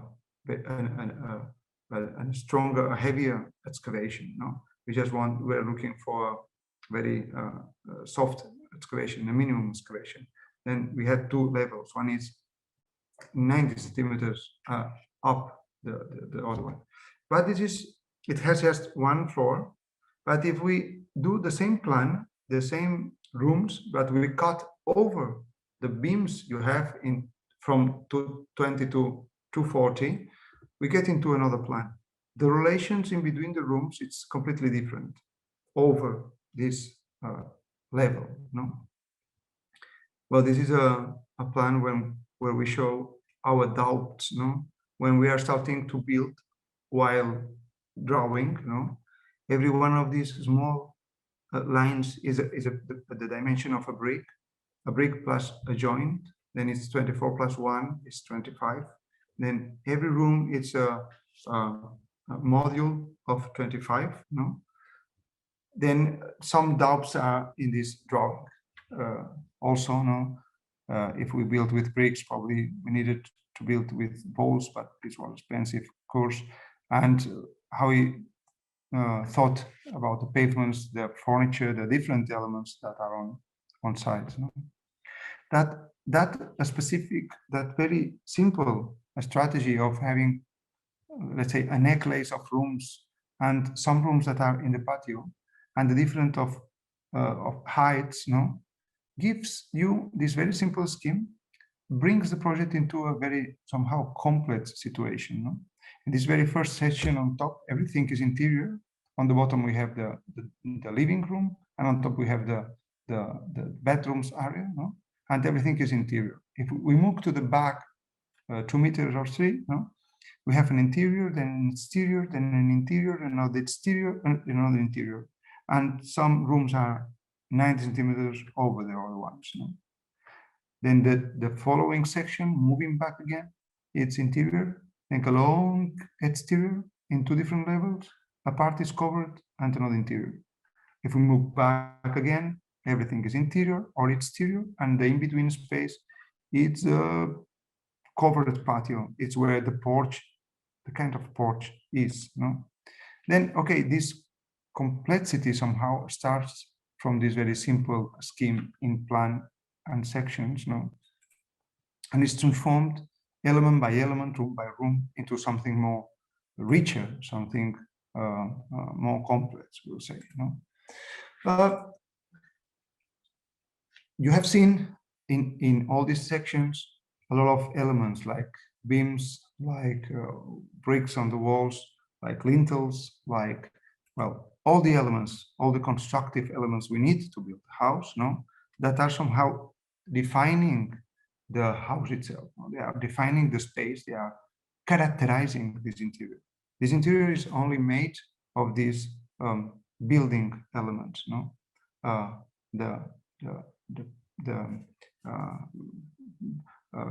Characteristics of this interior depend on the building elements, no? But what happened with this central space, no? This is a partial model, no, to show somehow a stupid solution, no, of this ceiling. No? We were imagining a ceiling on this porch, on this central space, no, that was made for allowing the light, the sunlight, to get in much more in winter rather than in summer. In summer, we want to be protected of the sun, no? Mallorca is very hot, no? But in winter, we want to allow the sun to get in, no? And we did this, I said a stupid model, but it wasn't intent, no? But we saw it as a mistake, of course, no? Because it was understood as the fifth facade, we could say, no? Allowing the light to get in or not, but not more in winter than in summer, no? But the solution, we find it, well, in fact, we found it at home, no? Because we have this kind of vine tree in the very small patio we have, no? The vine tree has this wonderful constructive detail, no? That has leaves in summer, but not in winter, no? Then in summer, it gives you a shadow, but not in winter. And we have so many of these very light structure that allow to have this green roof that allows the sun to come in during winter, but not in summer. No? This wonderful structure, this wonderful natural solution was brought into the project. But let me open somehow another door. No? I'm bringing here a drawing that it's from Sigurd Leverens and a sentence that it's from Louis Kahn. Louis Kahn and Sigurd Leverens, probably they never met. But Louis Kahn said, even a brick wants to be something. Every matter matters. No? Every element you bring on site wants to be something. And Sigurd Leverens was that guy we have seen before working alone in his last chapel in Klippan in Sweden, and he drew very specific plans, very beautiful plans, and he built without cutting any brick. Every brick wants to be something. I keep the door open, talking about this house that you probably have seen thousands of times. I don't want to talk about this house. It's Kan Lis from Jørn Utzon, the Danish architect who built the Sydney Opera House, and he was living until he died in Mallorca. And he built this wonderful house on the coast, on the cliffs in the southeast of the island. And I don't want to explain the house that you see, but I just want to pay attention on this element here, this square element. This is a column. This room is 3 meters and 20 wide. It's 4 pieces of sandstone. Sandstone pieces are 80 centimeters long. Then it's 4 pieces of 80 centimeters. It's 3 meters 20. And in the middle of this 3 meters 20, there is a column in the middle. In a structure that is made mainly of walls. What is this column doing in the middle of this room? I'm moving again to Leverens, to Klippan. This is the main space of the church. Here you will have the priest talking, and these seats are for the believers. And in the middle, under the hand, here, right there, you have a column, very huge column, in front of the believers, in between the believers and in between some of the assistants and the priest. What is this column doing there? Those columns are there because the column also want to be something. Every element you bring want to be present. This is not a column. These columns are all the columns in the world. They represent the column as an element. This is the Jørn Utzon column, and this is the Christ column by Leverens in Klippan. How we built the house, the Jaime and Isabel's home. We can talk about layering elements. On one hand, we have the perimeter, the outer layer of the facade. We understand it not as a facade, but as a deposit of stones. As we saw in the previous photo, all along the plot there were stones on the surface that we need to excavate to build the house. Then we had somehow waste material, something and not needed material. We put it on this outer layer, to build this huge facade, no? Then if the outer facade is made of stones, the inner facade will be made of clay, both local material, both local matter coming from the island, no? And every one of these rooms is a module of 25 centimeters, as I said before. But these walls will not only be walls, will be also about furniture, fixed furniture on the walls, no? Originally, we were thinking on wooden furniture. At the end, it was somehow concrete furniture. You will see. But I can also talk about the project just talking about the pavement. No? Each pavement is made of hydraulic tiles, these wonderful flowered tiles, very traditional, no? Transformed in a contemporary way somehow, in the way we use the frame to build the tiles, no? But if we are talking about rooms, sequence of rooms around the patio, every room will have its own carpet in the center. Then we can explain the project just talking about this carpet. And the same happens with the roof structure. It was made of in situ concrete beams, no? That allow us to have this wider span between beams, no? It's about 5 bricks in between each beam, then 1.25 meters. We build these beams, but what happens in the center? This structure that was going to hold the green roof, no? What we decided is to somehow to bring the interior structure into the patio and to somehow collapse to have this accident, no? This non-finished structure that will be finished with the green when the green will grow, no? But this becomes somehow an illness, no? What happens if you want to have these brick walls where every brick is want to be someone, no? Wants to be something, and you have to do the electricity, no? What we did is to use a wooden block, surface plugs and switchers, no? And to have these wooden blocks as I mentioned, of 1 or 2 bricks, no? Where we have something electric like here or there. We have the cables behind it without cutting any brick. We took them out and then we substitute for a piece of wood where we are going to screw the blocks and switches, no? If you pay attention to this photo, this seems to be like a normal wall made of bricks, no? But pay attention to the vertical joints, no? If we here say just position 1, this is position 2, position 1, position 2, position 1, position 1, something happens there, no? This is a double row. Then position 1, position 2, position 1 again, double row here. 1, 2, 1, 2, 1, 2, 1, 1 again. 1, 2, 1, 2, 1, 2, 2 again. 1, 2, well, they are somehow double rows.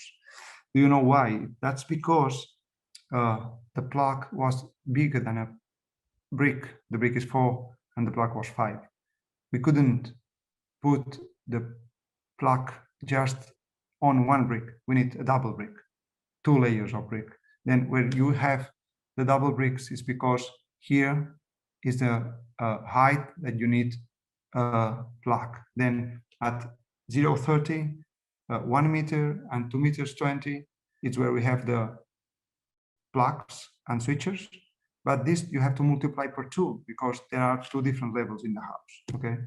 Then, well, this is a not a big model, but a model we did to understand all these elements that are going to build the house. No? And let me just introduce you the very last element. No? I said this is a house made of walls. No? A house made of walls. Then what is doing this column right here? No? Of course, the answer is that the column even wants to be something. No? And the column doesn't want to be a beam. It's not in the corner between these 2 beams. It's moved to one side. And the very last element is not the column. But what happens with this hole here? It's not a mistake of the model. No? We all know that the columns, they don't start on the tiles. They start on a foundation that is underneath the house. Then what we decide is to have a hole around this column to let them people understand that behind there is an element that also wants to be something. There is a foundation that also wants to be something. Of course, during the project, we were talking about this hole, but of course, the client didn't want to have this hole. Then we need to find another solution that is the one that we finally did, and you will see it on the photos later on. Then all this furniture on the perimeter of the rooms, no? And this is how the house was just before finishing the building site, no? But the nature does its job, no? And starts to grow, and to grow, no? Here you see over the roof while you are walking through the street behind, no? And you start to discover this patio in the middle, patio made of patios and porches and so on, no? And there's only one door, then probably is the entrance, no? This is the south facade. And when you get in, well, this is a cyclopean concrete, the facade using this waste material of the stones. No? Here you see the carpet and all these elements, beams, walls, electricity. Well, here you have the column and the final solution. It's a mirror around the column to understand that somehow the reflection shows you that there is a continuity to the foundation, to understand this other element that is hidden under the pavement always. No? You have this. This is the dining room. The photos are without furniture, just to show that at all the elements you have before the furniture, it's already a lot. No? In this case, you have the main patio on the left hand, the views on the right hand, and you are in between two patios. Here you see the kitchen on diagonal. No? If we move to the kitchen, this is it. No? Looking back. And this is the rooms, the bedrooms area. No? I'm moving fast. You see here the plaques, these double rows of bricks. Move it to the back. These are the children bedrooms, that are connected with this window in between them, probably until they have boyfriends. This is it before finishing, as you see. This wasn't finished yet. And then we go into the patio, this kind of oasis that we have in the center, with this structure, waiting for the green to grow on top of it. Right now it's more greenish, rather than in those photos just finishing. Here you see it's winter. No, it's not green, but it is starting to grow with the years. You see.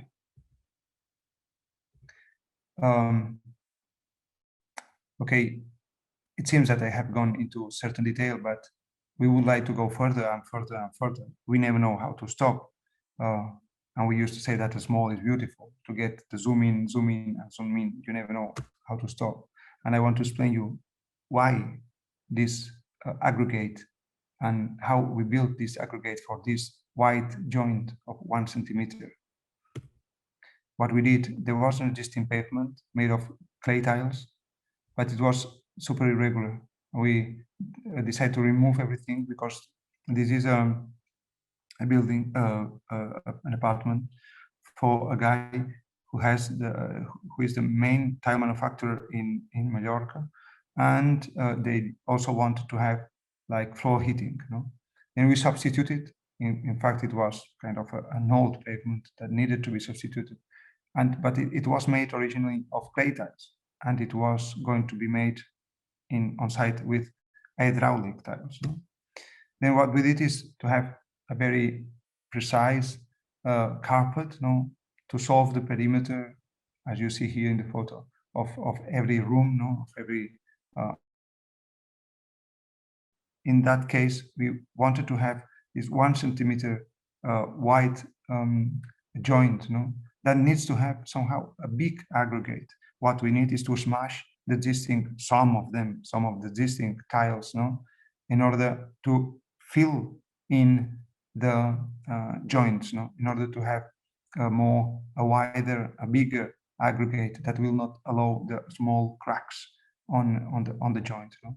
And the final thing is the pavement of tiles is not just a pavement of tiles; it's a pavement of tiles plus the joint in between tiles. No, I'm coming to an end.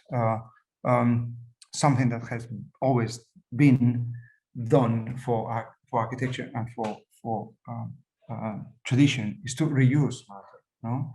To bring into a new life, no? Then to reuse the waste and to allow the patina to be part of your architecture, and as the main goal to become ruin, no? Well, another Bible from Josep Llinàs, you should know him, from Barcelona, that talks about things that have been reused. You know, and in this case, it's these two doors. Probably they were looking the same originally. You know, the one on the left hand is the older solution with an arch because they didn't have reinforcing concrete beams, no? And the door that opened to the interior. No, it was probably used to have a cart inside, or a horse and a cart inside of the garage, no? And on the right hand, we have this the old door that has been reused as a sliding door. Why? Because now we have the possibility of building a horizontal lintel with a reinforced concrete beam, no? And probably they have not a horse and a cart, but they have a bigger car. They are not allowed to open to the interior, but they don't change the door. They have reused the door once and again in different ways, no? And we reuse. Normally, we don't throw things away. We take advantage of the existing to build something else. We take advantage of the obstacles to find a solution. No, the obstacle is the first step to find a solution. No, and not to get into detail with these examples that are, I think they are in the core of architecture, in the main point. And we have masters of reusing, like Jaume Mayol, who used to work before working by his own. He used to work with Gaudí, no? But he's one of the masters reusing elements, no? And this talking about textures, reusing, and patina, and life on materials, no? To become finally this kind of ruin, no? And I'm going to talk about quickly about this house that is in a corner in the village that I talked to you before about, Guilleman Cati, the one that we talked about, the urban fabric, no? And in this case, it's not in between party walls that most of the village is, but it's in a corner. That's why instead of having just one direction, let's say a street patio, we were able to have the two directions, no? Because we have another street here. Then the structure, the B-ring structure, also follows this double direction, looking a street, the other street, and the patio, no? Looking this different directions, no? Then that's why we built this kind of B-ring wall that follows again this small spastic shape in order to look in different directions, no? Then in these walls we opened openings, windows, same windows from the interior to the interior, than from the interior to the exterior. Then what this creates is a sequence of views, no, that cross the house all through, no? From this living room through the dining, you can see the staircase, you can see out. Then it's quite rich, no? For the same reason, to have more connections in between the rooms, no, we place the services on the perimeter of the house, no? Then staircases, terraces, toilets, well, chimneys, staircases, studios, and kitchen are around the perimeter in order to be able to have connections between the rooms, no? then having the different rooms in different levels, that creates somehow these relations of space in between the different rooms. No? And this is more or less it. No?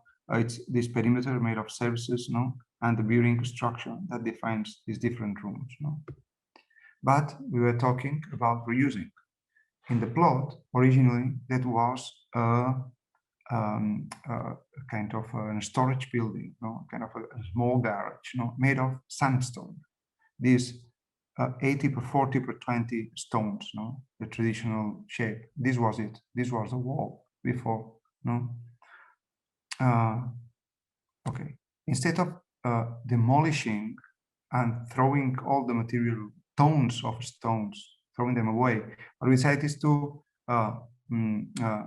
disassemble the stones, no? And as you see, in the hidden side that was somehow scarfed with this fish scale shape in order to allow a very liquid mortar to run through the joints. No, it's an old system. No, they first did the scarfs, and they stone by stone they were pouring mortar for the joints. No? We decided to store those stones to be reused. No? Then, because with the mortar, more chemical mortar that we now use, the very sticky one, we don't need to have the scarps, but they were there. Then we just need, instead of having the same stone, we just need to have a cut, and we precisely cut each stone in two, then just rotating it, turning the hidden side to the facade, and having very horizontal inner sides, we were able to reuse it, to adjust it to the needs of the mortar that we are using today. No? Then, when we start to build, we were building from one side and the other, and when the builder, we were somehow getting together, sometimes they were having a gap of 3, 4, 5, 6, 7 centimeters in between them. Then instead of having a very small stone, what we did is to add the typical clay tile we have seen before. It's a 20 per 20. If this one was 20 per 40, now it's cut in two, then it's 20 per 20. Like the shape, the dimensions, the size of these clay tiles. Then this was the old stone that was reused, but of course a part of it was new because the house was bigger than the original building. No? Then this is the old one with the small gaps, filling the gaps with these 3 tiles in this case. Sometimes it's 4, sometimes it's 1, and the upper part. And all the parts are the frames, are the lattices where we needed more precision. We used a new sandstone. We were to the same quarry, exactly the same quarry, where it was taken 30 years ago, the sandstone, to obtain somehow the same marais, not because of the color, not because of aesthetics, but because of the of the structure conditions of the stone itself. No, and this is the result with the old and the new. But non-building can be built with just one element, in this case sandstone. As you see, this arch is not made of it's not just made of these blocks of prefab concrete. No? It's made of blocks plus some wooden elements between them. Without these wooden elements that are clearer, more clear here, you cannot build these arches. No? And you need something to adjust, to finish it. In our case, we start to introduce this clay tile. This clay tile was solving some joints in between the stones. No? But with different points, with different needs of the building process, we decide to call back again and again this tile. In this case, because of the joint that will appear in between this small vault and the facade, we added this tile. In this case, because of the need of having a handrail that will be inside of the sandstone wall, no? We had these 3 clay tiles on the wall. This is a small vault of the window and the tiles in between them. And this is where the handrail hits the facade, hits the sandstone. And then in so many places, no? And this is it, how it ended up with this old reused concrete plus the new one plus the tiles, and again local matter from the land, no? Stones, clay, something that if this disappears or is sometime demolished, it will become again a part of the island. This is the new one with a very precise lattices, and the old one with the small tiles of just in pieces. And this is the interior with this somehow huge opening in between the different rooms. No, here we are in the kitchen, looking the dining room, and the studio on top, dining room looking living, through these mirroring walls, no, that you feel the structure and you feel the space and structure at the same time, no? Just as an epilogue, 3 images of the church we are doing in Herentals in Belgium, a church that will be understood as an outdoor space, very as a structure in the landscape, but as an outdoor space, kind of a dome built out of the bricks that we are going to take from the demolition of an old existing building that is on site, has to be demolished. We will take these bricks and we will transform it into the aggregate of this huge concrete structure. Then in every one of the columns, huge legs of this building, you will have this small interior program, no, very tiny spaces. This is the biggest one, no? The very small chapel that will be built with new materials. And that's all. I take advantage of a photo we took yesterday because it was our last day in the studio before holidays of our team, to say thank you to all of you for your patience and the invitation and everything. Thank you so much.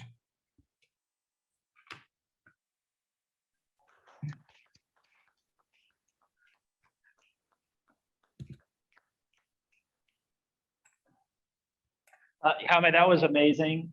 Thank you so much. I think it's something like 2 a.m. where you are. Is that true?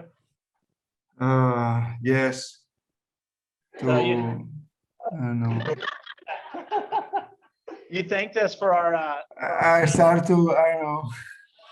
Yeah, no. You thanked us for our patience. We thank you for being up so late. That was wonderful. And one of my favorite lines of the lecture was when you were talking about the crushed clay that you put in the joints in the floor, and this idea that you don't know when to stop. And I think that is that's evident in your work. Every detail is absolutely thoroughly thought through, and you can tell that you're present with the work through design and also through construction. And I think that's an incredible thing for people from the United States to see, because we have buried many of our traditions that we have. Many of our building traditions have been buried over the last 80 years in all kinds of other distractions. And so I think it's a wonderful thing to see. If you do have, actually one other thing, it's hard to express how much it means to those of us in the office, especially, but I think also to the participants here, to hear you speak about projects that we've loved for so many years, and always talking about them in our office. That's you. This is actually our office space, so Thank That's you. a pretty emotional thing for those of us who work here every day. So My pleasure. and it seemed like you made a specific lecture for us, focusing on matter. So that also means a lot. That's all I'll say about those things. But thank you. There were a few questions. I don't know if you have energy for that. They're in the chat. I can read them if I can move the chat over. Let me see if I can do that. What is it? Oh, yeah, here they are. I haven't paid attention to that. Yeah, I'll But read. if you can take some, I don't know. I have time. I don't have anything to do until tomorrow. So one of the ones I thought was interesting, I'll just read it. I agree that the act of building used to be common collective knowledge. Now building science has become complicated and detached from local craft in many ways. Do you think that this has to do with who is able to build and design, and how can we learn from or advocate for the use of traditional methods? And I think this is a specifically maybe American problem that you may or may not have insight on, but I think we've obscured many of our building traditions. But I think it's something that it's all around the world. Huh? I think it's something that is all around the world. Something that I haven't said today, but we don't do this because of a strategy saying, okay, we are going to do things like that because will be our brand. No, we do things like this because it's how we feel. No, it's because it comes from our stomach more than from our minds. No, and it's the way we feel comfortable, but not comfortable only with us, but also with the planet. No? Because we also could talk about, I don't know, the footprint that we have now in Mallorca. Our footprint is 15. It's crazy. We need 15 islands to survive day by day, no? And if we keep on bringing aluminium from the east mines, no, and we keep on, I don't know, bringing stones from India that are super beautiful, and we keep on this crazy process, no, I don't know, we will keep on increasing our footprint, for example, and at a certain point it starts from our stomach, but then you start to be conscient of these decisions you take in every project and the things you defend.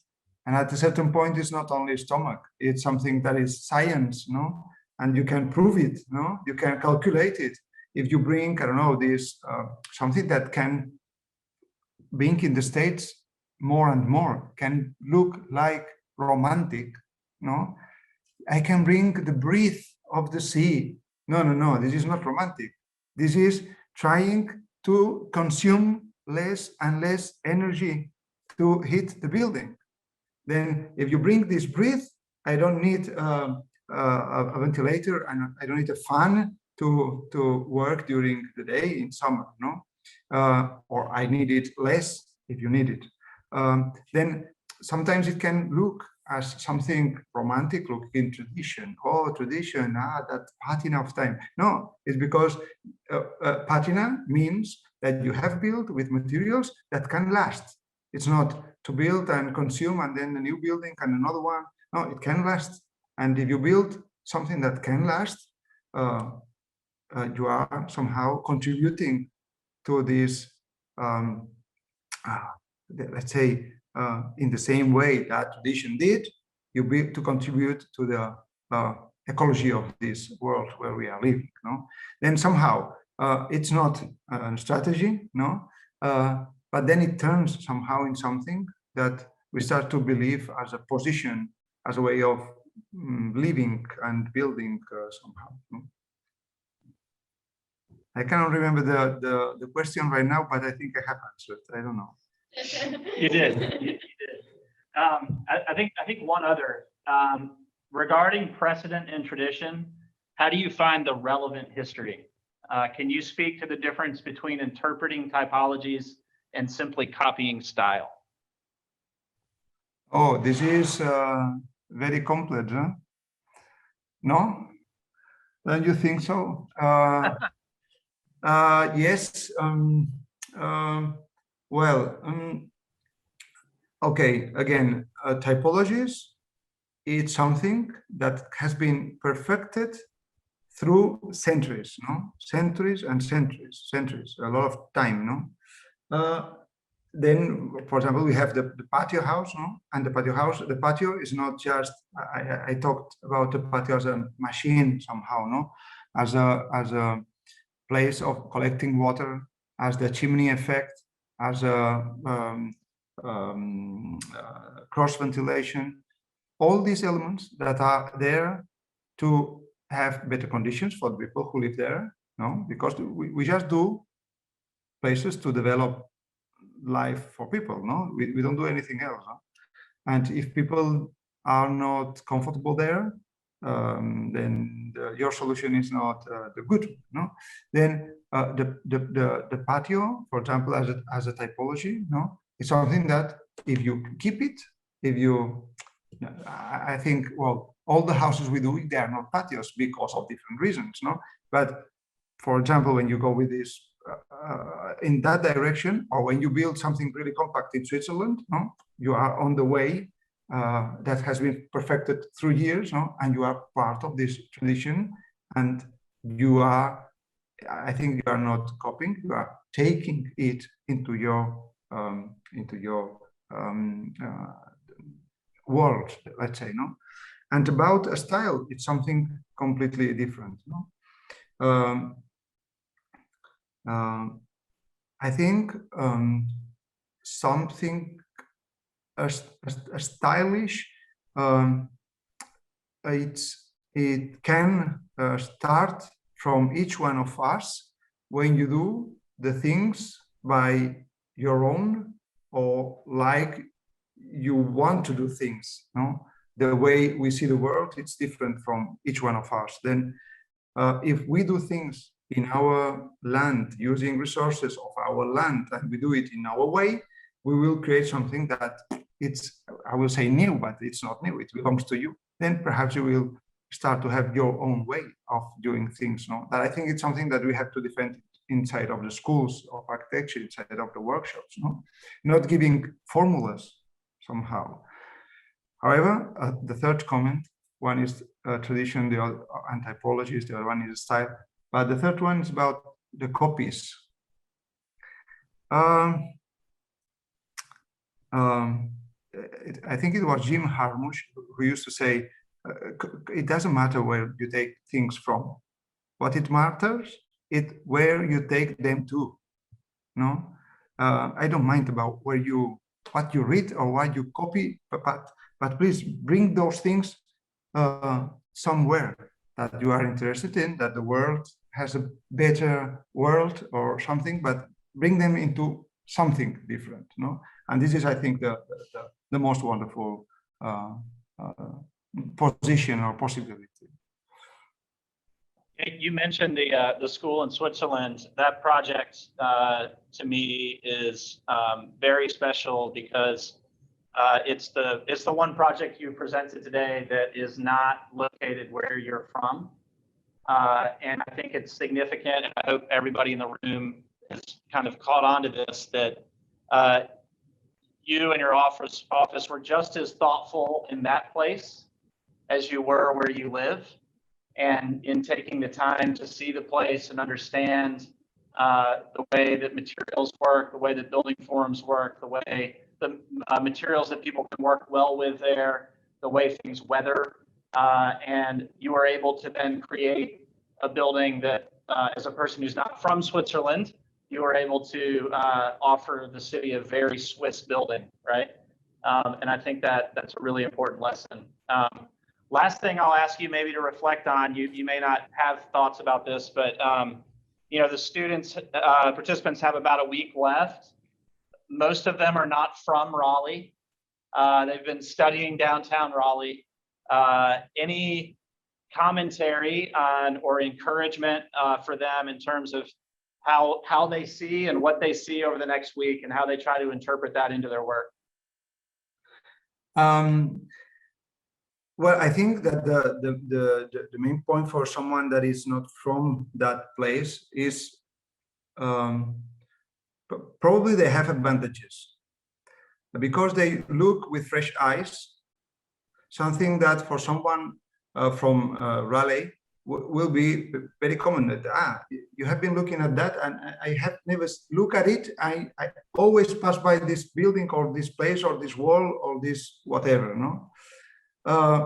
But to look every time with fresh eyes to things that you find in the place where you build, no, I think it's very important, because there you will find excuses, you will find solutions, or you will find the why these things are like they are, no. And I think it's the same that happens to us when we went to Switzerland, no.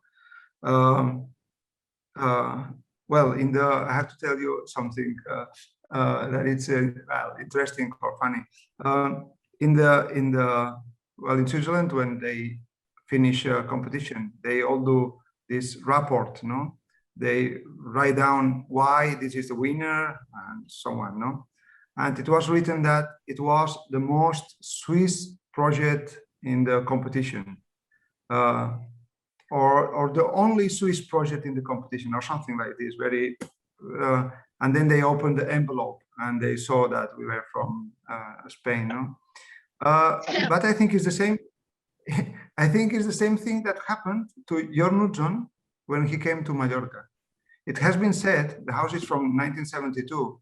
It has been said that the Jaume Mayol house is the most Mallorcan house in Mallorca, and the guy is from Denmark. I think it's the same thing when he get here from, well, with his whole career. It's one of the masters. It's not the first architect who came, no. But with this huge knowledge, of course, but with this eyes looking, this sandstone, that was a common thing. None of the architects in the island was interested in this sandstone at that point. They were much more looking to, for example, Le Corbusier and the white boxes that are still here in our world. The fucking white boxes, no? It's kind of this international stuff again and again and again and again. Le Corbusier was super clever. It was the most intelligent guy in the world. He was a very good seller, no? Then Uzon came saying, okay, what the hell is this, no? This wonderful stone that you can cut with a knife, not with a knife, but with a saw, and it's not super heavy, and nice, this wall, this there. And he felt also coming from the north, he felt like the climate was super nice to live outside, and he transformed the typology, this kind of pavilions, no?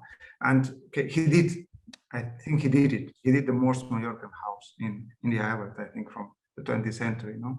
Then it's somehow, when you are surprised for the common things, I think it's something really powerful. Yeah, that's very encouraging. How long did you work on the competition? Like, what was the period of time that you had to do the competition for the school? It's never enough. But normally we have, I don't know, a couple of months, because every time the administration has very tight timings, no? And yeah, but I don't know. I think another question is that I think we only do one project. It's the same project during all the life, no? It's the same project, but it has some stops, no? In between, no? You have some stops, but it's the same project. You are bringing things from one project to another, Then when you start a competition, you are not starting. You have started months before with, I don't know, something that matters to you at that moment, no? You try to bring on the paper, no? And then sometimes fits better, sometimes not. Then sometimes you are more lucky, sometimes less, no? But because of this, it's impossible to start from zero, no? You never start from zero. You start from things you have in your back and things you see, things you have in mind, and yeah, it's a lot of inputs at the same time, no? But of course, yeah, for competitions, it's not more than two months, no? Amazing. Well, I think I speak for everybody when I say again that we really appreciate this. It's inspiring. Your energy level at 2:30 is inspiring. That is what it takes to do work like you do. So we very much appreciate it. We'll end it here. Thank you, and get some rest. My pleasure. Okay. Try to have fun, huh? And thank you so much for being there. Well, probably going to have dinner and some party.